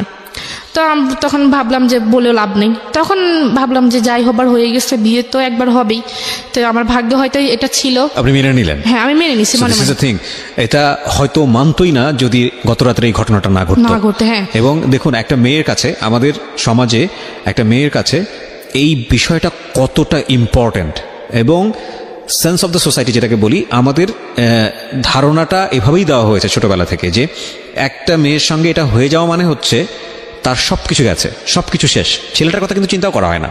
এবং দেখুন ও বিয়ে হওয়ার পরেও ফাঁকফোকর খুঁজছে যে যেভাবেই হোক না কেন বের হয়ে যাবে। যখন এটা হয়ে গেছে তখন সে নিজের মনকে বুঝ দিচ্ছে যে না বিয়ে তো একটাই হয় মানুষের জীবনে, ওকে ফাইন। তার মানে চিন্তা করে দেখুন, এবং জেনে খুব আশ্চর্য হবেন, কিছুদিন আগেও এরকম একটা নিয়ম ছিল সরকার থেকে, এরকম একটা আইন বাধ্যবাধকতা বোধহয় এরকম একটা অনুমতি দেওয়া হয়েছিল ল করে, যে রেপ করে যদি তাকে বিয়ে করা হয় তাহলে তার শাস্তিটা ওরকম শাস্তি হবে না, এরকম একটা কোনো, আমি ইন্ডিভিজুয়াল জানি না, এরকম একটা ছিল যেটা নিয়ে অনেক আলোচনা সমালোচনা হয়েছে বিভিন্ন মহলে। পরবর্তীতে ওটা বোধহয় সংশোধন করা হয়েছে, আমি ডিটেল জানি না, যারা ল নিয়ে ভালো পড়াশোনা করবেন তারাই বা জানবেন। সো এটা কিন্তু সরকার ইচ্ছা করে করেনি, এটা আমাদের সামাজিক চালচিত্র। হ্যাঁ, আমাদের সামাজিক চালচিত্র, এবং খুব ভয়ানক রকমভাবে একটা বিশাল রকমভাবে একটা রং কনসেপশন, এবং এই রং কনসেপশনটা যুগের পর যুগ ধরে আমরা আমাদের সামাজিকতায় আমরা লালন পালন করে চলেছি। Very very wrong conception. একটা শারীরিক সম্পর্ককে জীবনে এত বড় কজ হিসেবে দেখা হয়, এত বড় ইম্পর্টেন্ট বিষয় হিসেবে দেখা হয়, যেটা পুরো জীবনটাকে মল্ড করে ফেললে, পুরো জীবনটাকে দুমড়ে মুচড়ে ফেললেও কিছুই যায় আসে না, বরং একটা শারীরিক সম্পর্ক হয়ে গেছে, তার মানে ঠিক আছে ওর কাছে আমি ধরা বাঁধা। So very rubbish thinking, very very rubbish thinking. Cause ultimately তো এই একটা জিনিস আটকে রাখতে পারে না মানুষকে। এই মেয়েটার ক্ষেত্রে কি হয়েছে দেখেন, সামনের দিকে আগাই আমরা, বলেন তারপর। তো তারপর আপনি মেনে নিলেন? হ্যাঁ, নিজেকে নিজে বোঝাচ্ছেন? আমি নিজেকে নিজে বুঝাইতেছি। তখন ভাবলাম যে যা হবার হয়ে গেছে। তো এক পর্যায়ে তো এই কয়দিন আমি তার সাথে খুবই মানে খারাপভাবে আচরণ করতাম, বা সে আমাকে কোনো কিছু জিজ্ঞেস করলে আমি তার উল্টোটার মানে উত্তর দিতাম। তো আজকে আসার পর আমি রান্নাবান্না করছি, রান্নাবান্না করা, তারপর গোসল টোসল করে ঘরটার মুছে টুচ্ছে আমি বসে রয়েছি, সে আসলে একসাথে খাবো। তো সে আসার পর আমরা একসাথে খাইছি। খাওয়ার পর সে বলতেছে তোমার তো মন খারাপ, চলো আমরা একটু ঘুরতে যাই। তো বলছি কোথায়? বলে যে এখানে একটা নদী আছে, ওইখানে নদীতে বিকেলবেলা সবাই ঘুরতে যায়, তো চলো তোমাকে নিয়ে একটু ঘুরতে যাই। তারপর তো আসলো ঘুরতে গেলাম। হ্যাঁ, ঘুরতে যাওয়ার পর ওইখানে সবাই মানে তার পরিচিত যারা আছে সবাই জিজ্ঞেস করতেছে হ্যাঁ কে রে রবিউল, এটা কে? তো বলতেছে তো তোর ভাবি টাবি পাইছি। তো তখন ওই যে একটু বাইরে যেতাম, বা সবার সাথে একটু, বা মেয়ে যারা ছিল বা আন্টি যারা ছিল তাদের সাথে একটু কথাবার্তা বলতাম, তাদের সাথে একটু ফ্রি হয়ে গেছি। তখন একদিন আমাকে এক আফু, মানে উনি আমার সিনিয়র অনেক, উনি আমাকে একদিন বলে ঋতু তোমাকে আমি একটা কথা বলবো, তুমি কিছু মনে করবে না তো? বলে যে তুমি আসলে রবিউল তো তোমার হাজব্যান্ড, এখন তুমি বললে হয়তো তোমার মন খারাপ হতো। আমি বলছি সমস্যা না, আপনি বলেন। বলে যে দেখো তোমরা একসাথে চলাফেরা করো, আসলে তোমার সাথে আসলে তোমরা দুজনকে একসাথে মানায়, তুমি কোথায় রবিউল কোথায়, মানে ওর নামে বিভিন্ন রকমের কথা বলতেছে। তখন আমার কাছে আসলে খারাপ লাগতো, কেন এই কথা বলবে? তো তখন একটা দিক, যখন আমি ওকে মন থেকে মেনে নিয়েছিলাম যে আমার যেহেতু বিয়েটা হয়ে গেছে, তখন যা হবার আসো হবে, তখন আমি পুরোপুরিভাবে ওকে মানে ভালোই বাসছি, যে মানে পুরোপুরিভাবে ওর প্রতি দুর্বল হয়ে গেছি। তো তখন আমি ওকে বললাম যে দেখেন আপনি অফিস থেকে ছুটি নিতে পারবেন? তো বলে যে কেন? আমি বলছি আপনি আগে নেন, তারপর আমি বলতেছি। তাকে আমি 3 মাস বাসে রাখছি। 3 মাস বাসে রাখছি বলতে মানে যাতে কেউ কিছু বলতে না পারে, বা তার স্বাস্থ্যের দিক থেকে, তার মানে ফেসের দিক থেকে, বা তার সব দিক আচ্ছা আচ্ছা, মানে আপনি তাকে তৈরি করতেছেন আপনার ফ্যামিলির জন্য, যাতে করে আপনি তাকে নিয়ে ফ্যামিলিতে ফেস বাইরের মানুষ যেহেতু এরকম বলতেছে, তারা আমার ফ্যামিলি তো কখনো মেনে নিবে না। তখন আমি তাকে মানে ডাক্তারের সাথে কথা বলে বিভিন্ন রকমের রুচিকর, যাতে রুচি হয় খাবার, ওষুধ বা পুষ্টিকর যে খাবারগুলো আছে একটা মানুষ বা ভালো মতো হওয়ার জন্য, সবগুলোই আনছি। তো 1 মাস যখন হয়ে গেছে, এখন ও তো চাকরি করে না, এখন 1 মাস একটা মানুষ 1 মাস বসে বসে খেলে কতদিন যায়, আর ওর তো কোনো এক্সট্রা কোনো টাকা নেই। তো আমি কি করছি, ওই যে ঢাকায় থাকাকালীন যে রিয়ার কথা বললাম, তো যে রিয়ার কাছে আমি ফোন দিলাম, পরে রিয়াকে আমি সব কিছু বলছি। বলার পর আমি বলছি যে দেখ, তুই এটা কারোর কাছে বলিস না, এখন আমি একটু সমস্যা আছি, আমার কিছু টাকা লাগবে। তো বলে যে কত টাকা?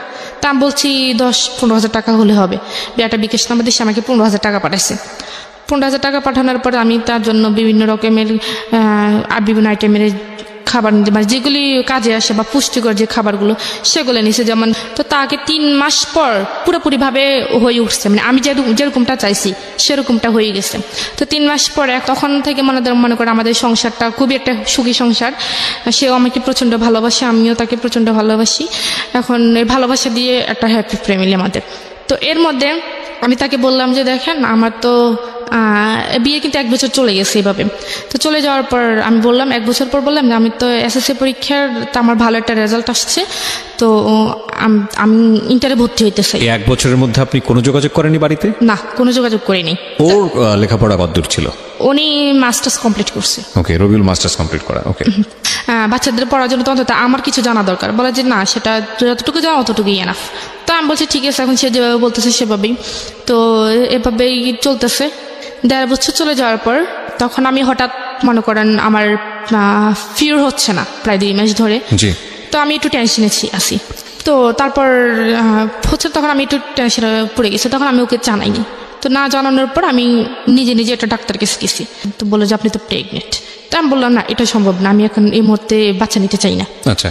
তো বলে যে কেন আপনাদের, বলে যে আপনি কি বাচ্চা আসছে? আর আমি বলছি যে না, আমাদের বাচ্চা নেই, তো এটা প্রথম, তবে আমি এখন বাচ্চা নিতে চাই না। তো বলছে এটা আপনার হাজবেন্ড জানে? তখন ও কিন্তু এটা জানে না। তো আমি বলছি যে হ্যাঁ, এটা ও জানে, ও নিতে চাচ্ছে না। তো আমি বলছি যে তাহলে, তো বলে যে তাহলে এটা যদি রাখতে না চান, তাহলে যত তাড়াতাড়ি সম্ভব এটাকে অ্যাবর্শন করতে হবে। বলছে আপনি এই অ্যাড্রেসে চলে যান, ওনারা যা করার করে দিবেন। মানে এটা করার পরে একটু অসুস্থ ছিলাম, পরে এভাবে চলতে ভালোই আছি, ভালোই। তারপর আমি আবার প্রেগনেন্ট। সেকেন্ড টাইম কনসেপ্ট করলেন? হ্যাঁ, করার পর সেটা আমি তাকে জানাইছি। প্রথমবারের কথা তো আমি তাকে জানাইনি। দ্বিতীয়বার যখন হয়েছে তখন আমি তাকে জানাইছি। তখন আমার 3 মাস হয়ে গেছে। 3 মাস হয়ে যাওয়ার পর তো বলছে না, আমি তো এখন বাচ্চা চাইতেছি না, কারণ আমি তোমাকে তো এখন আমাদের বাড়িতে নিয়ে যাইনি। এখন যদি বাচ্চা হয়ে যায় তখন মানুষ কি বলবে? আমি এখন বাচ্চা, তুমি যেটা যা করো তাড়াতাড়ি করো। তখন ডাক্তার কাছে আসছি। ডাক্তার কাছে আসছে তো আবার ওই ভাবি আমার বলছে যে একটা হোমিও ডাক্তার আছে, ওইখানে গেলে হোমিও কিছু ওষুধ দিলে ওইটা নাকি হয়ে যায়। যাই হোক, আপনি এটাকে অ্যাবর্শন করেছেন না করেন নাই? না, করিনি। সেকেন্ড টাইমটা কি আপনার বেবি? হ্যাঁ। ওকে, তারপর? হ্যাঁ, তারপর যাই হোক, এটা অনেকবার ইয়ে করছি। তো ট্রাই করছেন অ্যাবর্শন করার জন্য? হ্যাঁ, অনেকবার ট্রাই করছেন কিন্তু হয়নি। মানে এটা করতে গিয়ে আমি নিজে মরে যেতেছি। তো পরে তারপর যাই হোক, এটা হয়ে তখন থেকে সে আমার উপর আমার সাথে খুব খারাপ ব্যবহার করতেছে। তারপরে সে আমাকে বিভিন্ন রকমের এক কথা 2 কথা ভালো কথা বলে সে আমার সাথে খারাপ ব্যবহার করে। আর আমার বাপ মা নিয়ে সে আমাকে গালিগালাজ করে। তো করার পর হঠাৎ করে চেঞ্জটা দেখলেন শুধু এই কনসেপ্টটা করার পরেই? হ্যাঁ, কনসেপ্টটা করার পরেই চেঞ্জটা দেখি। না, পর ওই আমরা যে রুমে থাকতাম, যেখানে থাকতাম, সেখান থেকে পানিটা নিয়ে যে আনতে হয় সেটা একটু দূরে, ঠিক আছে? তো আমার বেবি যখন 7 মাসের প্রেগনেন্ট আমি, তখন বালতি ভরে ভরে, অনেক বড় বড় বালতি ভরে ভরে ওইখান থেকে পানি আনতে হয়। তো সেটা আমার জন্য খুবই বিপজ্জনক। সব যে দেখে সে বলে যে তুমি এই কাজ করো কেন? সে আমার দিয়ে বিভিন্ন রকমের জামা কাপড় বা তার শার্ট প্যান্ট ওইগুলো ধোয়াইতো, বা এখন যেগুলো আমার জন্য করা উচিত না সেগুলো করাইতো। তো আমি এক রকমের করতাম, সব কাজ করতাম। তো করার পর যখন 8 মাস হয়ে গেছে, তখন সে আমাকে বলছে যে পরীক্ষা করাইতে, পরীক্ষা করলে যে ছেলে হয় না মেয়ে হয় এটা জানার জন্য। তো আমি বলছি তুমি কি হইলে খুশি? বলে যে আমার ছেলে চাই। তখন আমি বললাম যে এটা তো যদি ছেলে না হয়, বলে যে ছেলে না হলে যদি মেয়ে হয়, তাহলে মেয়ে হলে মেয়ের বিয়ের টাকা আমি দিতে পারবো না। তখনই সে মেয়ের বিয়ের প্রসঙ্গে কথা উঠেছে যে যখন বিয়ে দিবে তখন মেয়ের বিয়ের টাকা সে দিতে পারবে না, আমার বাবার বাড়ি থেকে দিতে হবে। আর মেয়ে যদি হয়, মেয়ে সুন্দর হতে হইবে, ফুটফুটে হইতে হইব। মেয়ে যদি কালো হয়, তাহলে সে মেয়ে কখনই সে রাখবে না, সে পালক দিয়ে দিবে। ছাগল নাকি? সরি ফর দিস ওয়ার্ড, মানে আমি এই ওয়ার্ডটা অনেক উচ্চারণ করাটা ঠিক হচ্ছে না, বাট এটাই আমার এক্সপ্রেশন, ভেরি জেনুইনলি ভিতর থেকে যেটা আসছে, এবং এটা কোনো প্রকার এডিট না হয়ে অনেক জায়গা আমি চাই। ওকে, বলেন। তারপর কি হয়েছে, তো আমি গেলাম আমার ওই ভাবিকে নিয়ে গেলাম, তো উনি বলছে যে মেয়ে হবে, তো ডেট দেওয়ার পর বলতেছে মেয়ে হবে। তখন যখন ওকে জানাইছে তখন সে আমার উপর খুব রাগ করছে, মানে আমাকে মানে আমার পারে না, মানে মারবে না ধরবে সে বুঝতে পারতেছে না। তো পরে ও মাস্টার্স পাস ছিল, রাইট? হ্যাঁ, এটা তোর জানা উচিত, ছেলে মেয়ে হওয়ার ব্যাপারটা তো মেয়েদের উপর নির্ভর করে না, সম্পূর্ণ ছেলেদের উপরে। তবে সে আমাকে তখন সে তখন বলতেছে, যখন শুনছে যে আমার মেয়ে হবে তখন সে আমার বাড়িতে আস্তে আস্তে যোগাযোগ করার চেষ্টা করতেছে। তখন সে আমাকে প্রথমে আমার আম্মুর কাছে ফোন দিচ্ছে, তো আমার আম্মু এটা নিজে ফোন দিয়েছে। হ্যাঁ, সে নিজে ফোন দিচ্ছে। আচ্ছা, তো ফোন দেওয়ার পর সে বিস্তারিত জানলো যে যা হয়ে গেছে, এখন আপনারা মেনে নেন। তখন আমার আম্মু এটা অ্যালাউ করে নাই যে আমার মেয়েকে পাঠিয়ে দাও, তোমার আসার দরকার নেই, আমরা আমার মেয়েকে অ্যাকসেপ্ট করবো, কিন্তু তোমাকে তো আমরা অ্যালাউ করবো না। তখন আসে আমার আব্বুকে ফোন দিচ্ছে, তো আমার আব্বুকে ফোন দিচ্ছে, আমার আব্বুর কাছে সে খুব কান্নাকাটি করছে, আমিও খুব কান্নাকাটি করছি। করার পর আমার আব্বু বলছে ঠিক আছে আমি ব্যবস্থা করতেছি। তো সে বলতেছে দেখেন ঋতু তো মানে আপনার প্রেগনেন্ট বা ওর তো বেবি হবে, এখানে তো দেখাশোনার মতো করার মতো কেউ নেই, এখন আমাদের বাড়িতে ওকে নিয়ে যেতে পারি নেই, তো ওকে এখানে কে দেখবে, আপনারা যদি চান তাহলে ও প্রথম বাচ্চাটা আপনাদের এখানেই হোক। তো আমার আব্বু বলছে ঠিক আছে আমি ব্যবস্থা করতেছি। তখন আমার আব্বুর আসার সময় হয়েছে, তো আমার আব্বু আসবে, তা বলছে ঠিক আছে আমি বাড়িতে যাই ঋতুর আম্মুর সাথে কথা বলে দেখতেছি। তো দেশে বা আমার আব্বু বাড়িতে আসছে, আমার আম্মুর সাথে কথা বলে আমার আম্মু কোনোরকম মানানোর পর তো আমরা গেলাম। এর আগে এখানে একটা ঘটনা হয়েছে যে আমি যে বললাম না যে একটু দূর থেকে পানি আনতে হয়, তো আমি বললাম যে আমরা এখানে থাকবো, টাকা দিয়ে থাকবো, আমরা তো এখানে মানে টাকা ছাড়া থাকতেছে না, তাহলে তুমি একটা ভালো দেখে একটা রুম নাও যেখানে পানিটা নিয়ে একটু কাছে পাওয়া যায়, তো আমি এখানে থাকবো না। তো বলে যে আমি যেখানে থাকবো তুই সেখানে থাকতে হবে। তখন থেকে সে আমাকে তুই করে ব্যবহার করে, তুই সেখানে থাকতে হবে, আর না থাকলে তুই চলে যা। আমি বলছি আমি এই অবস্থা কোথায় যাব? তখন এক কথা দুই কথা আমি বলছি যে মানে একটু বেশি হয়ে গেছে যে আমি এখানে থাকবোই না, আমি এখানে চলে যাব, আমি কি এখানে টাকা ছাড়া থাকি নাকি? তখন সে আমাকে অফিস থেকে দুপুরবেলা খাইতে আসছে, তার কোমরে একটা বেল্ট ছিল, সে বেল্ট দিয়ে এই প্রেগনেন্ট অবস্থা আমাকে খুব মারছে, কেউ এসে আমাকে ধরে নেই, দরজা বন্ধ করে সে আমাকে খুব মারছে। মারার পর আমি শুয়েছিলাম, তো আমি শোয়ার থেকে উঠতে পারতেছি না। তো ওই ভাবিটা আসছে, ভাবিটা মানে উনি ছিল না, রবিউল ছিল না, তো শুধু এই মেয়ে সন্তানকে কেন্দ্র করেই আপনাদের মধ্যে এই ধরনের আচরণ। হ্যাঁ, তখন আমার বেবি হওয়ার এক সপ্তাহ আগে আমাকে বাড়িতে দিয়ে আসার পর বাড়িতে যাওয়ার পরে রিয়াকশনটা কি দাঁড়ালো? এতদিন পরে বাড়িতে গেলেন, কয় বছর পরে বাড়িতে গেলেন? এই তো 3 বছরের মাথায় বাড়িতে গেছি। 3 বছরের মাথায় ওই যে আপনাকে কিডন্যাপ করে নিয়ে গেল, এটা তো কিডন্যাপ, অফকোর্স কিডন্যাপ। এবং তারপরে 3 বছর ধরে এইরকম একটা মানুষের সঙ্গে থেকে তখন বাড়িতে সবাই আমাকে দেখতে আসছে, মনে করেন বাড়িতে গ্রামের বাড়িতে যেটা হয় আর কি, বিশেষ করে তো যা হওয়ার সবাই নানা কথা বলতেছে। যাই হোক পরে ওকে দেখছে, দেখার পর ওনাদের পছন্দ এখন না হলেও মেনে নিতে হবে, কারণ আপনার বাবু চলে আসছে পেটে, চলে আসছে। হ্যাঁ, তখন আমাদের বাড়িতে যেমন আমরা বৃহস্পতিবারে গেছি, তো উনি শুক্রবারে চলে আসছে, ওনাদের বাড়িতে চলে গেছে। ওনাদের বাড়িতে যাওয়ার পর আমার আব্বু বলছে যে এটা যত তাড়াতাড়ি সম্ভব ওনাদের ফ্যামিলি জানতে, তো ওনাদের ফ্যামিলিকে জানাইছে, জানানোর পর ওনার ফ্যামিলি বলছে ঠিক আছে সমস্যা নেই, আমরা নিয়ে আসবো, বেবি হওয়ার পর আমরা বেবি এবং বেবি মাকে দুজনকে একসাথে নিয়ে আসবো। তো আমার আম্মু মানে ও এমন একটা মানুষ যে মনে করেন যদি কাউকে ওর ভালো লাগে তাকে এমনভাবে সে বশ করবে যে মানে ও চায় যে মানে ও মনে করে যে ওর মানে যেমন আমাকে দ্বারা যদি ওর কোনো উপকার আসে বা ওর কোন কাজে লাগে, যে আমাকে এমনভাবে বশ করবে যে আমি ওর কি ছাড়া কোনো কিছু বুঝবো না, মানে ওই হ্যাঁ এরকম একটা টাইপের ছিল। তো ও আমার আম্মুর সাথে কথাবার্তা বলতে বলতে ও আমার আম্মুকে মনে করেন খুবই ইমোশনাল করে ফেলছে, যে আমার আম্মু বসতে গেলেও ওকে ঢাকে, মানে শুইতে গেলেও ওকে ডাকে, মানে এরকম একটা অবস্থা। এখন আমি যে ওনার মেয়ে এটা আমার আম্মু ভুলে গেছে। তো পরে কি যাই হবার, তো আমার আম্মাকে বলে গেছে যে বাচ্চা যদিও মানে চেষ্টা করার জন্য যে নর্মালি বাচ্চাটা হওয়ার জন্য, সিজারে যেতে বাচ্চা না। তো সে যাওয়ার সময় আমার আম্মাকে 1 টাকা দিয়ে যায় নাই কোনো মানে বা বাচ্চা হলে বা কি আসে বিষয়। তো যেদিন আমার বাচ্চা হওয়ার আগের দিনই মানে আমার ব্যথা শুরু হয়েছে, সেদিন আমি কি জানাইছি যে দেখো আমার এরকম অবস্থা, তুমি আমি একটু ফোন টোন দিও। তখন আমার বাবু হয়েছে রবিবারে 11টায়, আর ওকে আমি জানাইছি শুক্রবারে। আচ্ছা, শুক্রবার চলে গেছে, রাত গেল, শনিবার দিন গেল, রবিবারের দিন হয়েছে, শুক্রবারে জানিয়েছেন কেন? রবিবারে কেন জানাননি? মানে শুক্রবারে পরে তো রবিবার হয়েছে, মানে তার আগে রবিবারের আগে শুক্রবারে জানিয়েছি। বাচ্চাটা কবে হয়েছে? রবিবারে। হ্যাঁ। ও জেনেছে কবে? মানে ও তো মানে আমি বলি আমার যখন মানে বাচ্চা হওয়ার আগে যে ব্যথাটা যেটা হয় আর কি, ওই সময় জানিয়েছেন? হ্যাঁ ওই সময় আমি জানিয়েছি, সেটা শুক্রবার থেকে শুরু হয়েছে। আচ্ছা আচ্ছা, তো বাচ্চা হওয়ার পরে কি সঙ্গে সঙ্গে সে জানছে? হ্যাঁ না, সঙ্গে সঙ্গেই জানছে, যেটা আমাদের বাড়ি থেকে সে জানাইছে। কিন্তু সে তার মানে বাচ্চা হওয়ার আগ পর্যন্ত সে আমাকে একটাবার ফোন দিল না যে আমি বেঁচে আছি নাকি মরে গেছি। আচ্ছা, তো আমার ব্যথা দেখে আমার আব্বু খুবই কান্নাকাটি করতেছে, তো আমার আব্বু বলতেছে আমার মেয়েকে আমি এভাবে রাখবো না, আমি ওইটাকে হাসপাতালে নিয়ে চলে যাবো। তখন সে আমাকে হাসপাতালে নিয়ে সিজার করাছিল। তো সিজার আমার বেবিটা হয়।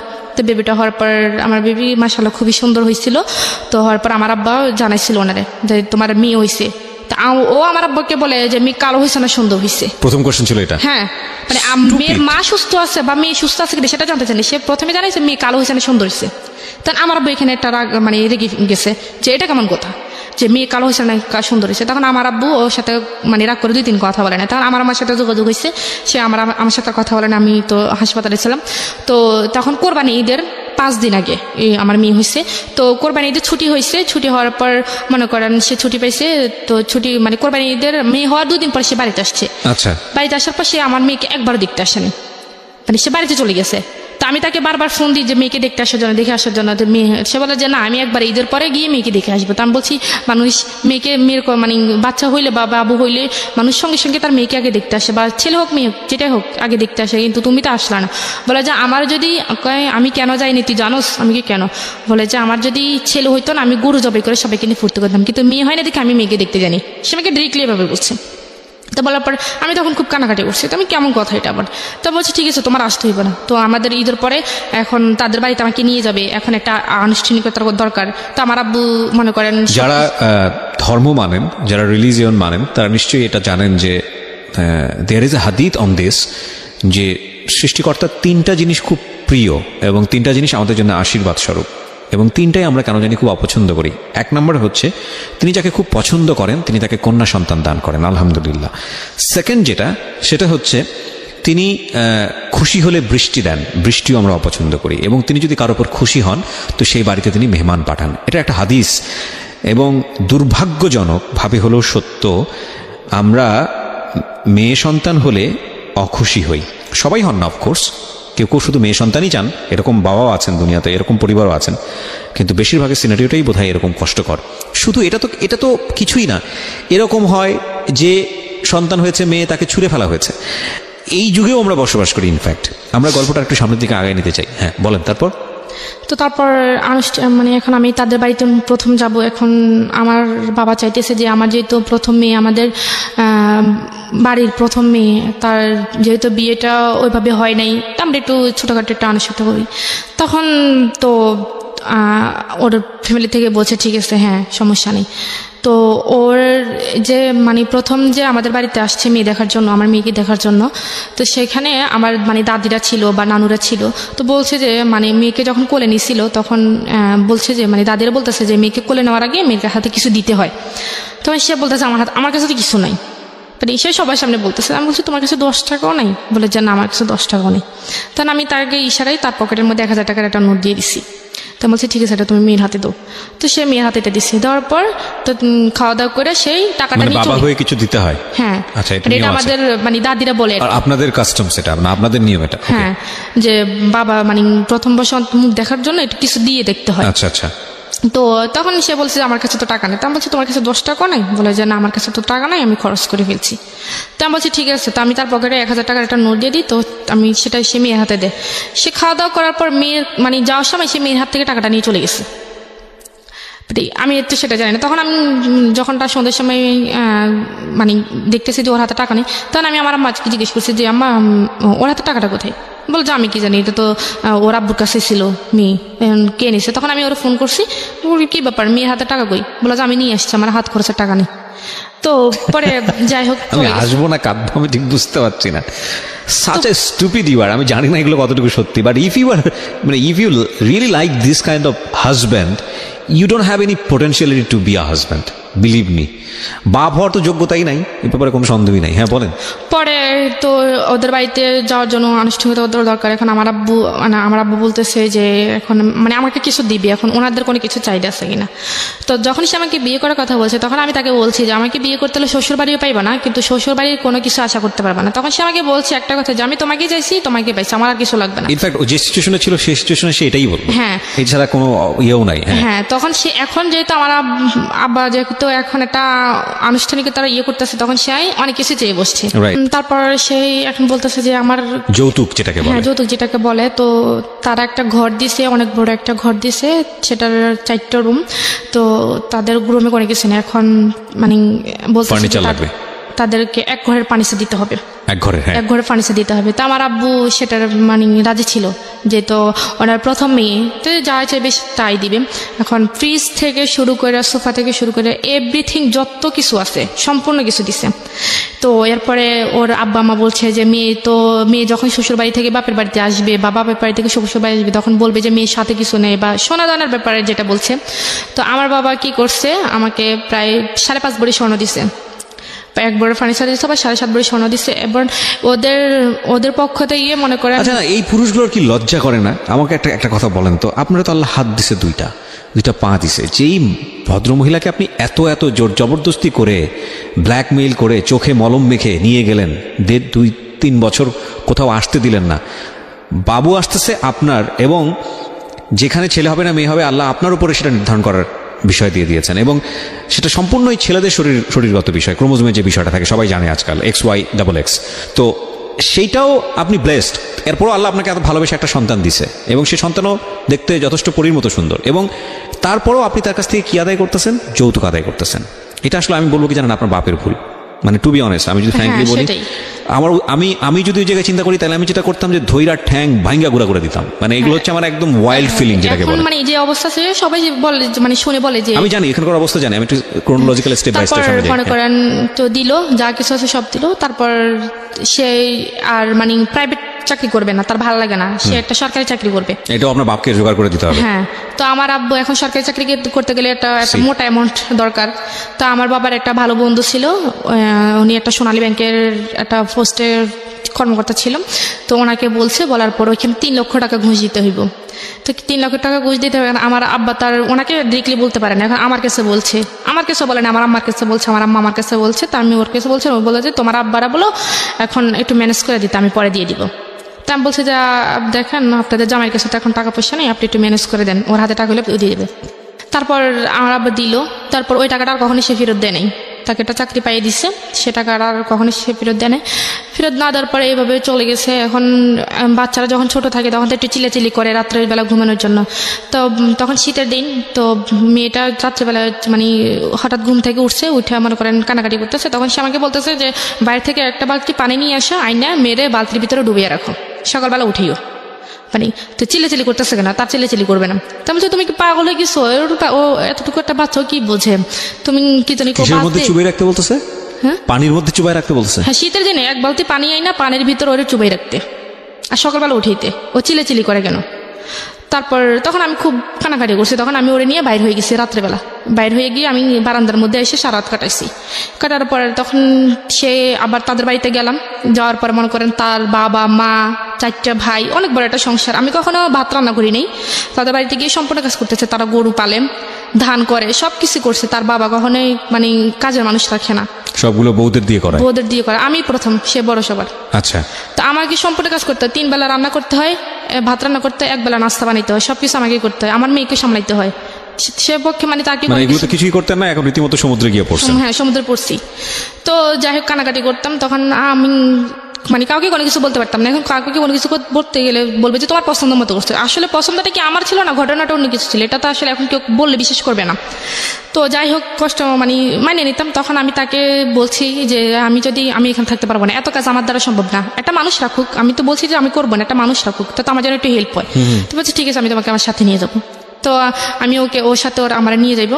নিয়ে যাওয়ার পর তখন সিলেট হবিগঞ্জ গেছে। তো আমার মেয়েকে আমি সাথে নিতে পারবো। তখন আমার মেয়ের বয়স 3 মাস। আমার মেয়েকে আমি সাথে নিতে পারবো না। তো আমার মেয়েকে আমি কার কাছে রেখে দেবো? বলে যে তোমার বোনের কাছে রেখে দাও। আমার বোন তখন ক্লাস 8-এ পড়ে।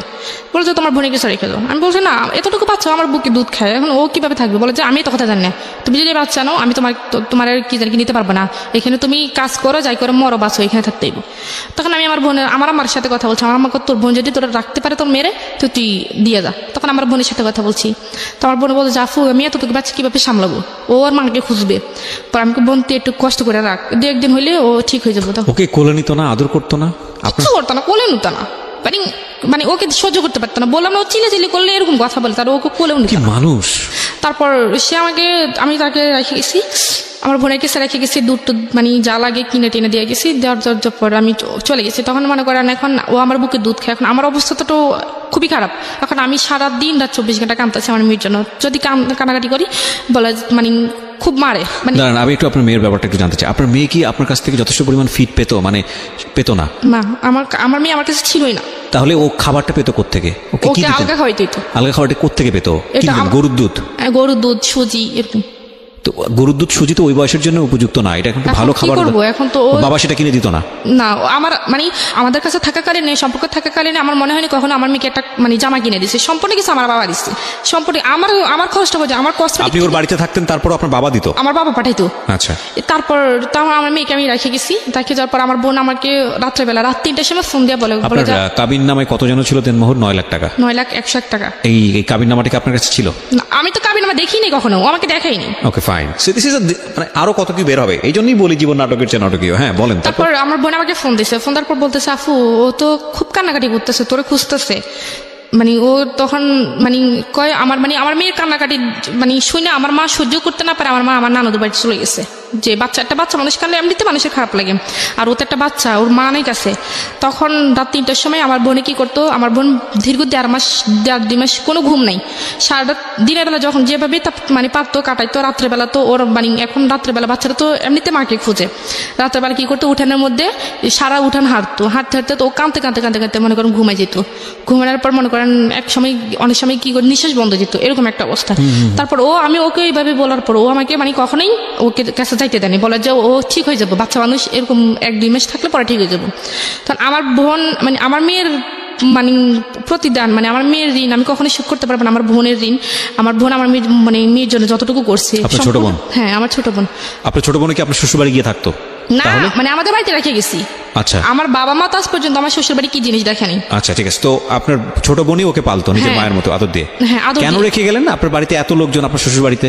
হ্যাঁ, ওইখানে গেলাম, এখনো কাজকর্ম, এখন আমি তো এত কাজ করতে পারতেছি না। তো আর শাশুড়ি বা অন্য কেউ দেখে না এই মেয়েটাকে? কেউ দেখে না, মানে সারাদিন ওনাদের বাড়িতে থাকার পর খাট থেকে 2-3 দিন পড়েও গেছে।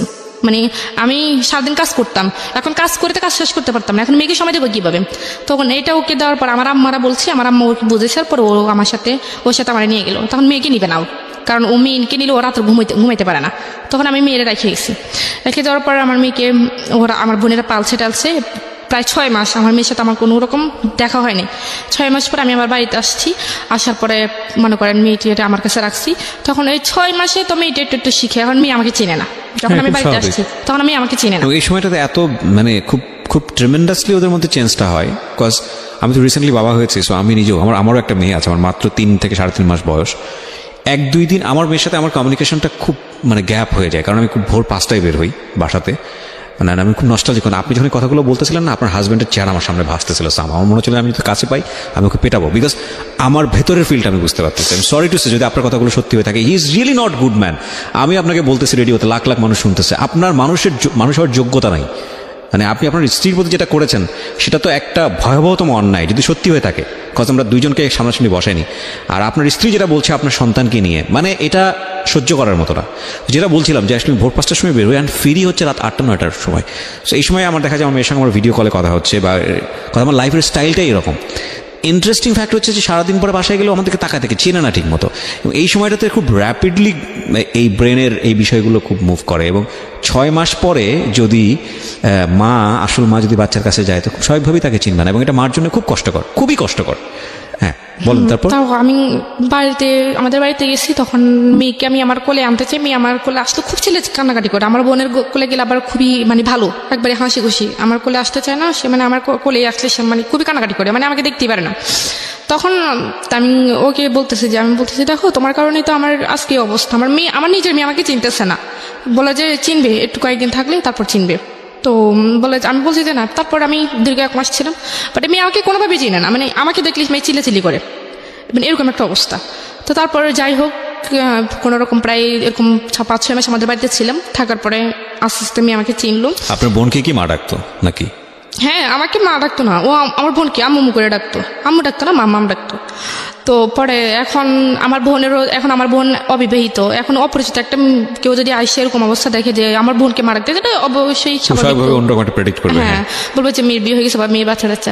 তো আবার আমার বোন আবার একটা সমস্যা পড়ে গেছে কি, ওরে ছাড়া কোথাও যাইতে পারতো না, আমার মাকে অত ইয়ে করতো না, ও কিছু মানে ওকে স্যার কোথাও যেত, ও যখন আমার বোন আবার মাদ্রাসায় যাইতে পারতো না, বুকরা গায়ে দিলে চিলাচিলি শুরু করতো, বুকরা ছাপটাই ধরে রাখতো, যাইতে দিত না।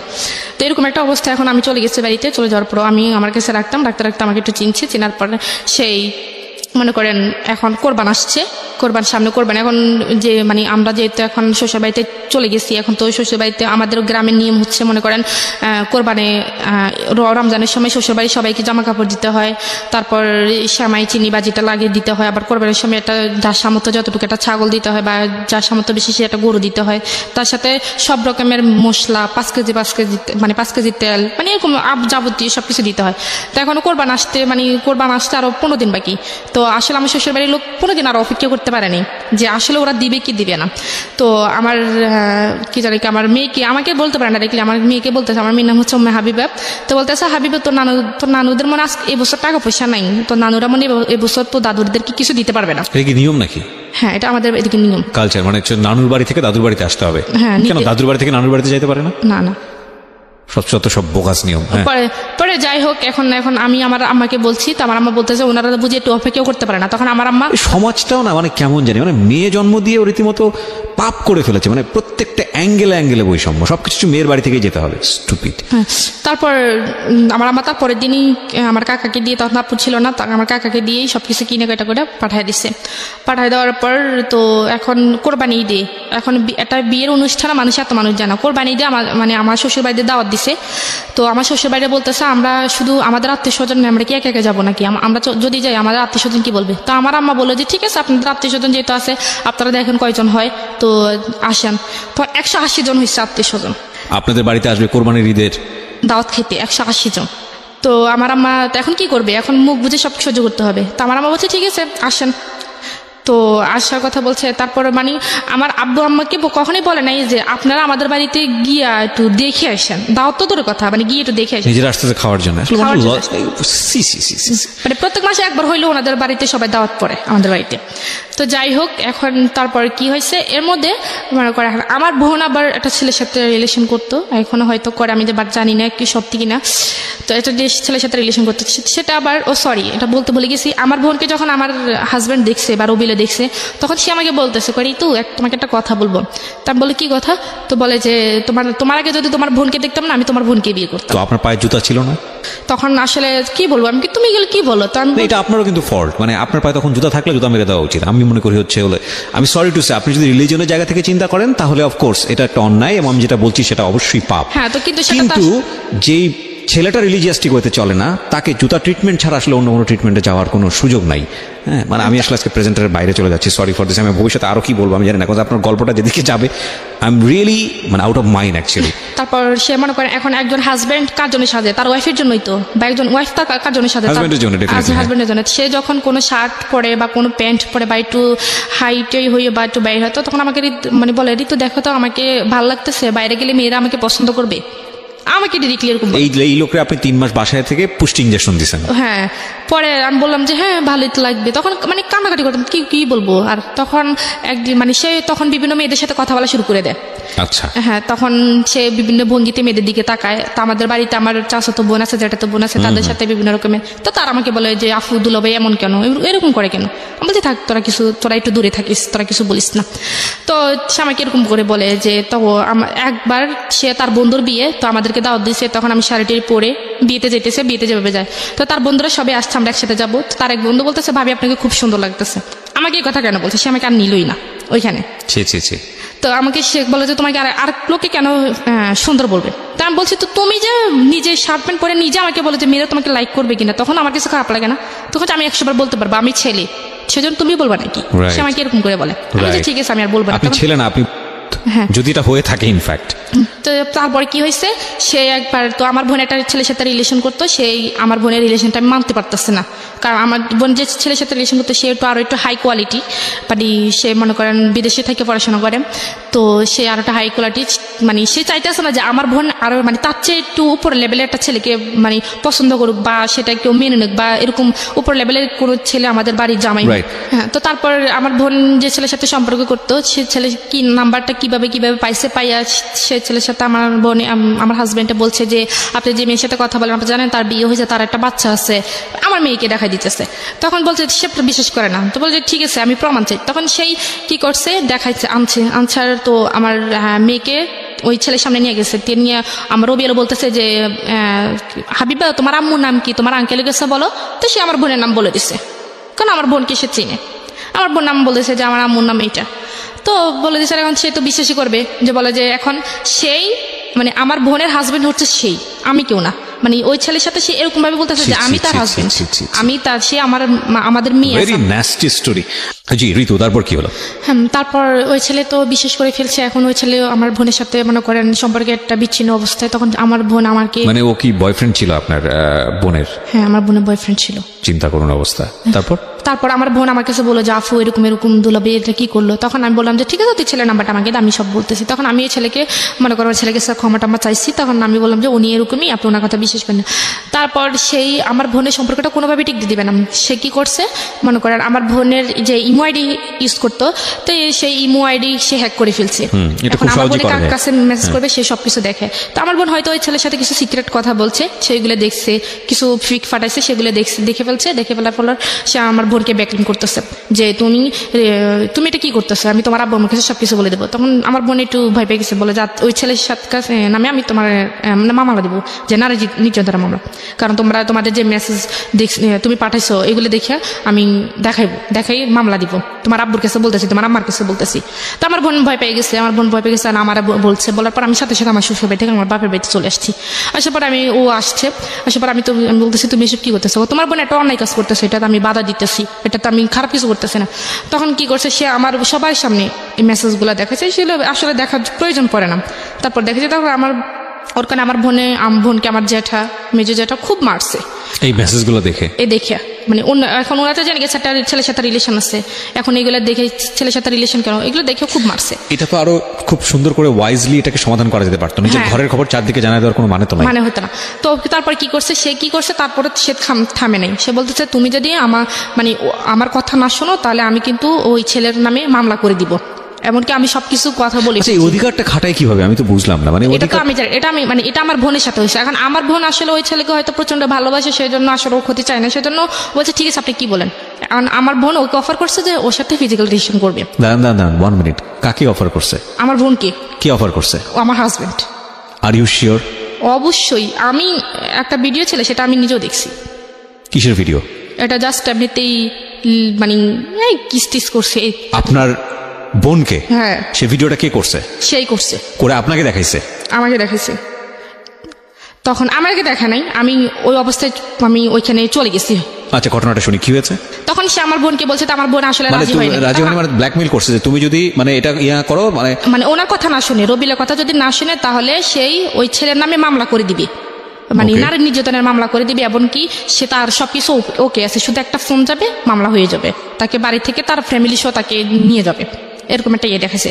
দেখানোর পর সে আমার বোন তো মনে করেন এখন একটা দুটান অবস্থা হয়ে গেছে। তখন তো যা হওয়ার হয়েছে, তখন আমি হঠাৎ কোন একটা কাজে আপনার বোনকে অফার করেছে, আপনার বোন সেটা রাজি হচ্ছে? প্রথমে রাজি হয় নাই, সে আমার বোনকে অনেক ভয়টাই দেখাইছে। তো আমার বোন এটার জন্য খুব কাঁদছে। আরো সে আমার বোন মনে করেন একটু ঘটনা যখন আমি ছিল, ওর বয়স তখন 16 বছর। দিস ইজ অ্যানাদার কেস, যেটা ওর ক্ষেত্রেও হয়েছে। যখন ওর বয়সটা ছিল 16 বছর, একইভাবে ব্ল্যাকমেইল করেছে। এই ছবলটা ঠিক ওর আপন বোনের ক্ষেত্রেও মেরেছে। তারপর তখন আমার বোন এটা হওয়ার পর ও নিজের হাত সব কেটে মনে করেন করে ফেলছে, সুইসাইড করতে গেছে আমার বোনে। বোনের সঙ্গে আপনার হাজবেন্ড এটা হয়েছে? হ্যাঁ, না হয় নাই, শুধু এমনিতে যেটা হয় আর কি, এমনি হয়েছে। আর এটা ও ভিডিও করছে। তো তখন আমি ওই অবস্থায় ওইখানে চলে ওদেরকে ওই অবস্থা দেখে ফেলছি, দেখে ফেলার পর ও আর তখন আমার বোনকে তো ছেড়ে দিয়েছে, ছেড়ে দেওয়ার পর আমার বোন আমাকে জড়াই ধরে কাঁদতেছে, খুব কান্নাকাটি করে এসব কথা বলতেছে। তখন আমি যখন বলছি যে তুমি এসব কিছু করতেছো, আমি এক্ষুনি সবাইকে জানিয়ে দেবো, তখন ও আমাকে বলে যে তুই যদি বলস তো আমি বলবো যে তুই তোর বোনকে আমার কাছে দিয়ে গেছিস, ও আমাকে বলতেছে। তখন আমি তো এবার কি বলবো, এখানে আমার তো আর কিছু বলার নেই।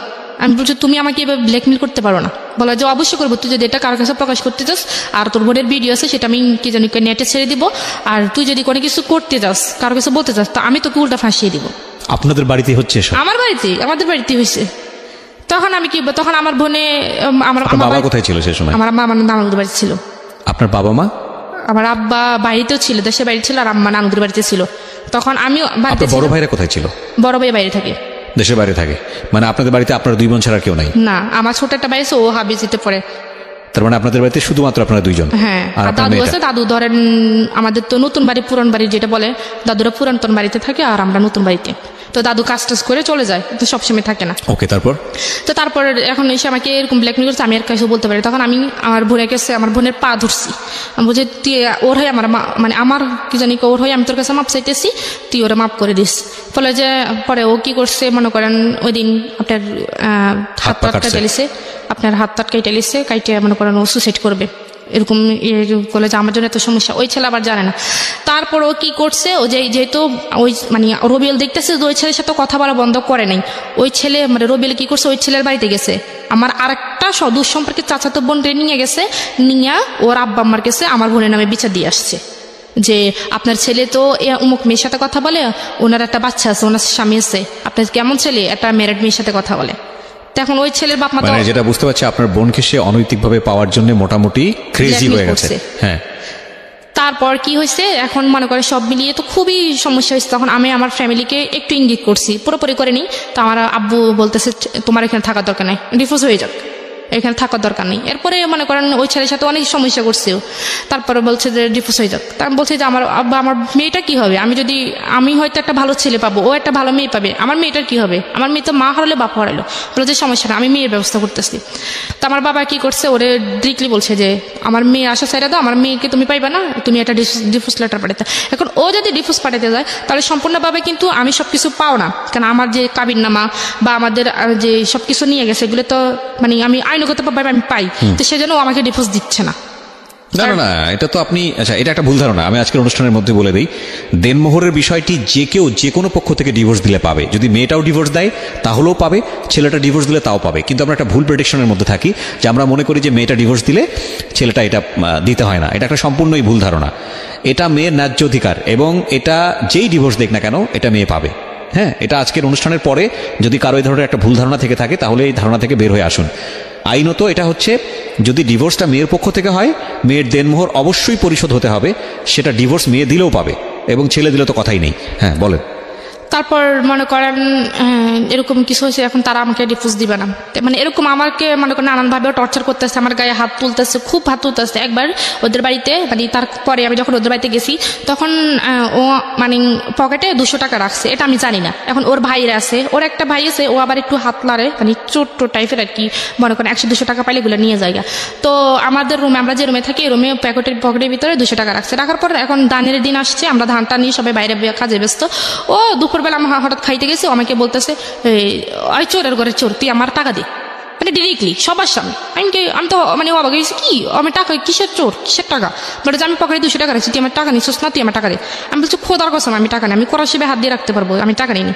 তো সে আমাকে খুব গালিগালাজ করছে। গালিগালাজ করার পর আমি মানে এভাবে বলছি যে, আমি বলছি আল্লাহ যে টাকাগুলো নিছে সে আল্লাহ তার বিচার করে, আজ যে যাই মানে যে তাকে মানে অবিচার অন্যায়ভাবে তাকে গালিগালাজ করছে তাকে যেন আল্লাহ বিচার করে, আমি এভাবে বলছি।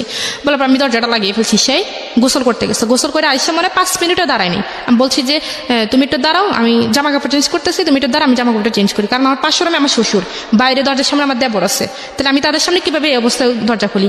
দরজাটা খোলার দেরি হয়েছে কেন, সেই দরজা মরজা ভাঙ্গে আমার শ্বশুর আমাকে খুব গালিগালাজ করছে। তখন তার হাতে একটা বাঁশের একটা কাঁচা ছিল, তো সেটা আইনা আমি ভাবছি, আমি জানতাম যে দরজাটা খুলিস আমাকে মারবে, তো এভাবে যে মারবে আমি জানি না। তো আমি মানে তার ভয়ে আমি দরজার পাশে লুকিয়েছিলাম। সে ওইখান থেকে আমাকে আইনা এই কাঁচা দিয়ে মানে প্রায় 10-16-17টা বাড়ি দিয়ে দিচ্ছে। তখন সে তার মানে আমার শ্বশুরে মানে আয়সা একটু না ধরে তাকে বলতেছে, মানে এভাবে বলছে যে মার, ভালো মতো মার। এরকম কইটা বলছে। Nothing to say. This is a violence, man. This is definitely violence. পুরা পারিবারিক violence. Oh God. কি স্ল্যাং, আমরা স্ল্যাংটা মিউট করতে বাধ্য হলাম কারণ এটার গণমাধ্যমে স্ল্যাংটা যাওয়া উচিত হবে না, বাট যেটা হয়েছে, যেটা দ্বিপাক্ষিকভাবে আমি জানি না কতটুকু সত্য মেয়েটা বলছে, যদি হয়ে থাকে এটা ভায়োলেন্স এবং এটা পুরো পরিবারে ফেসে যেতে পারে এই ধরনের ঘটনা ঘটলে। কারণ ওই মেয়েটা যদি, যার উপরে গায়ে হাত তুলেছে, ওই মেয়েটা যদি জাস্ট একটা সরকারি হাসপাতালে গিয়ে ওয়ান স্টপ সার্ভিস, যেটাকে বলে ওয়ান স্টপ সার্ভিস থেকে জাস্ট একটা পেপার নিয়ে আসবে যে আমার গায়ে হাত তুলেছে, এটা হচ্ছে ডাক্তার লিখে দেবে যে হ্যাঁ এই হাত তোলার জখম থেকে হয়েছে, এটা নিয়ে থানায় যাবে, সঙ্গে সঙ্গে সে অ্যারেস্ট হয়ে যাবে সঙ্গে সঙ্গে। বাংলাদেশের নারী নির্যাতন আইন এতটা কঠিন, এতটা প্রখর। কি করলেন আপনি তারপর আমার যে জায়গায় বাড়িছে সে জায়গায় রক্ত কালো হয়ে জমাট বেঁধে গেছে। তো তারপর আমার আম্মুরে খবর দিচ্ছে, আমার আম্মা আসছে, আমার আম্মার মানে উল্টা আমার নামে সত্য মিথ্যা যা আছে আমার আম্মার কাছে বললে আমার মানে আম্মার আর আমার মাঝে একটা ভুল বুঝাবুঝি রাখছে।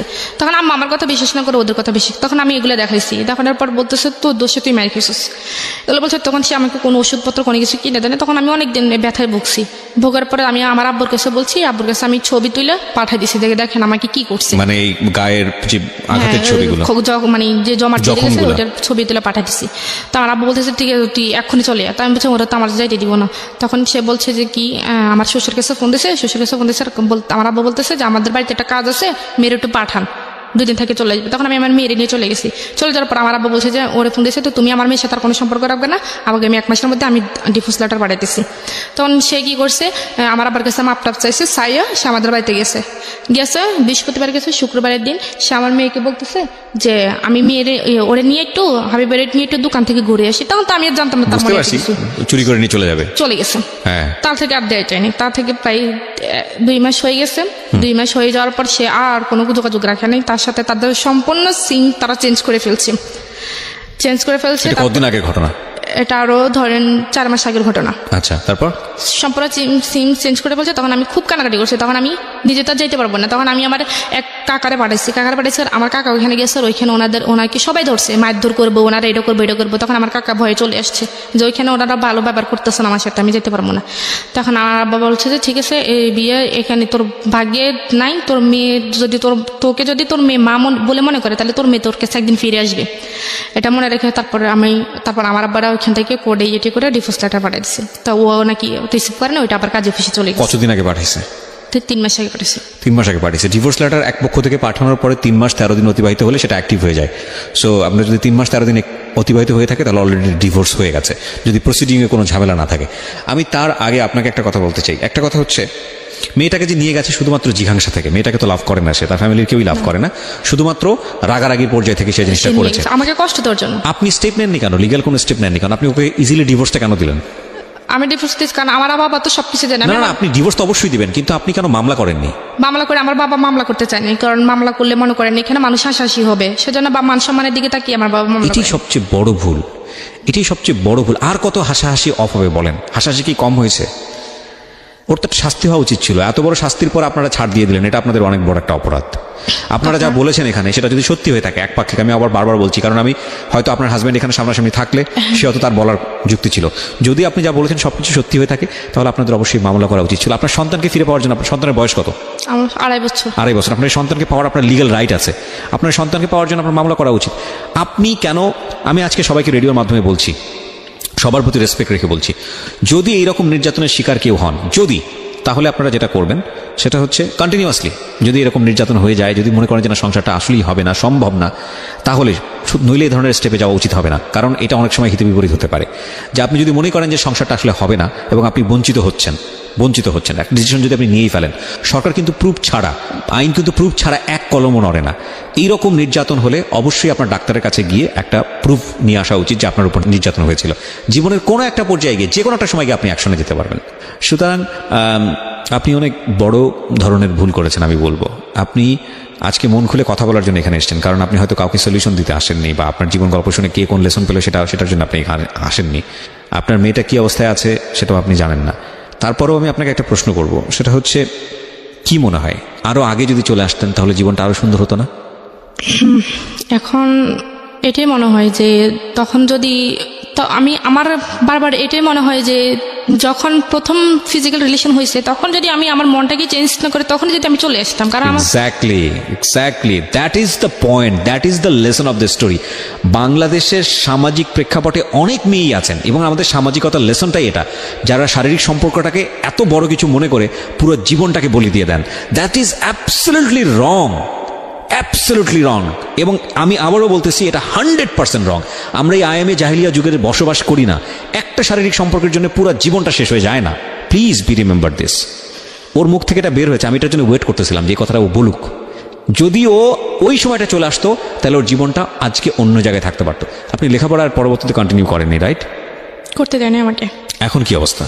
পড়াশোনা করবেন? ভবিষ্যৎ পরিকল্পনা আছে কোনো কিছু? এখন এরকম অবস্থায় এরকম পরিকল্পনা আছে, কারণ আমার বাবা তো আমাকে পুরো সাপোর্ট দিতেছে, বলতেছে যে তুমি যা হয়েছে তুমি ভুলে যাও, যেটা এটা তোমার জীবনে একটা অ্যাক্সিডেন্ট। কিন্তু আমি ভুলতে পারতাম, যদি আমার একটা মেয়ে না থাকতো তাহলে আমি অবশ্যই বলতে পারতাম। কিন্তু আমি আমার মেয়েটাকে খুব মিস করি, যে মাঝে মাঝে তার নাম্বারে ফোন দিই যে মেয়ের সাথে কথা বলার জন্য, কিন্তু তার নাম্বার কোনোভাবে আমি অপশন পাই না। খুব কঠিন। আমি আপনাকে একটা কথা বলি ঋতু, এর পরের পরিস্থিতি হয়তো বা আরো কঠিন হবে। তাওয়াক্কাল তো আল্লাহ, আল্লাহ সবার ভালো চান, হয়তো কঠিন হবে না। আমি যদি কঠিন হয় এমন হতে পারে আপনার পরিবার থেকে আপনি হয়তো নেগলেক্টের শিকার হবেন, আল্লাহ না করুক। আপনার বাবা হয়তো আপনার খুব খুব ভালো, হ্যাঁ, হয়তো আশীর্বাদ হিসেবে এসছে।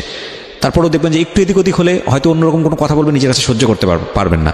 সুতরাং আমি আপনাকে বলবো পড়াশোনাটা কন্টিনিউ করেন। আপনার বয়স কত এখন? এই তো 19 চলতেছে। 19 চলতেছে। আপনি এসএসসি পাস করেছেন, রেজাল্ট কি ছিল? 4.33। আপনার আবার নতুন করে শুরু করার বয়স আছে এবং আপনি খুব ইজিলি সেটা শুরু করতে পারবেন। শুরু করেন, তারপরে নিজের পায়ে দাঁড়ান, একদিন এই সব প্রতিকূলতার বিরুদ্ধে কথা বলতে পারবেন। যদি নিজের পায়ে না দাঁড়ান সারা জীবনে আপনি বোঝা হয়ে থাকবেন, সেটা আরো বেশি কষ্টকর। এখন ডিভোর্স পাঠানোর পর বিভিন্ন জায়গা থেকে আমার জন্য বিয়ের জন্য আসছে আমার বাবা। আবার নো, আমি অবশ্যই আপনার ফ্যামিলিকে বলবো নট নাও প্লিজ। বিয়ে শাদী এখনই দিয়েন না। আমি রিজেক্ট করছি, আমি যে আমার জীবনে বিয়ে একটা হয়ে গেছে, কারণ আমার না, আপনি এটাও ডিসাইড করেন না। বিয়ে একটা ভবিষ্যতে, এটা ঠিক আছে, এটা নিয়তির উপর ছাড়েন। বিয়ে আপনি করবেন, আপনার বিয়ে করার জন্য যথেষ্ট বয়স আছে, কিন্তু লেখাপড়াটা করেন, লেখাপড়া করেন, নিজের পায়ে নিজে দাঁড়ান, অর্থ রোজগার করেন, তারপর একটা সিদ্ধান্ত নেন। তার আগ পর্যন্ত সিদ্ধান্ত নিন না, নইলে এর চেয়ে ভয়াবহ ঘটনা যে ভবিষ্যতে ঘটবে না তার কোনো গ্যারান্টি আছে? আপনার বাবা মাকে এটা বোঝান। আজকের এই অনুষ্ঠানটা তাদেরকে শুনতে বলবেন। আমি আপনাদেরকে রিকোয়েস্ট করছি, প্লিজ আপনার মেয়েকে আপনি স্বাবলম্বী না করে তাকে বিয়ে দিয়েন না। আপনার মেয়েকে অবশ্যই লেখাপড়া করান এবং তার নিজের পায়ে দাঁড়ানোর মতো সক্ষমতা অর্জন করার পরে তাকে বিয়ে দেন। ও দেখতে শুনতে মাশাআল্লাহ ভালো আছে, ওর বয়স অনেক অল্প, এখনই বিয়ে দেন না, কারণ এর চেয়েও ভয়াবহ ঘটনা কিন্তু ওর সেকেন্ড লাইফে ঘটতে পারে। সো প্লিজ এখনই বিয়ে দেন না। আমরা আজকের এই অনুষ্ঠানটা শেষ করতে চাই শুধু একটা কথাই বলে। 2-3টা জায়গায় অনেক বড় ধরনের গলদ আছে। একটা হচ্ছে যে এই যেই ছেলেটার কথা আজকে এখানে এসছে রবিউল, তার মতো মানুষ আমাদের সমাজে ভরপুর, অনেক আছে। আমরা সব রবিউলকে সংশোধন করতে পারবো না, কিন্তু রবিউলরা যদি আমাদের জীবনে আসে তাহলে আমাদের কি করা উচিত, সেই জায়গাটায় অনেক বড় একটা শিক্ষা আছে, বিশেষ করে মেয়েদের ক্ষেত্রে। একটা শারীরিক সম্পর্ক পুরো জীবনটা শেষ হয়ে যায়, এটা যারা মনে করে তারা বোকার স্বর্গে বসবাস করে। এই ধরনের সেন্স নিয়ে যদি কেউ আপনি আপনার জীবনটাকে বলি দিয়ে থাকেন তাহলে এর চেয়েও ভয়াবহ রকমের শিকারের হতে পারেন। শুধু এটাই মনে রাখবেন আজকের এই জীবন গল্প থেকে। আমরা শেষ করছি প্রিয়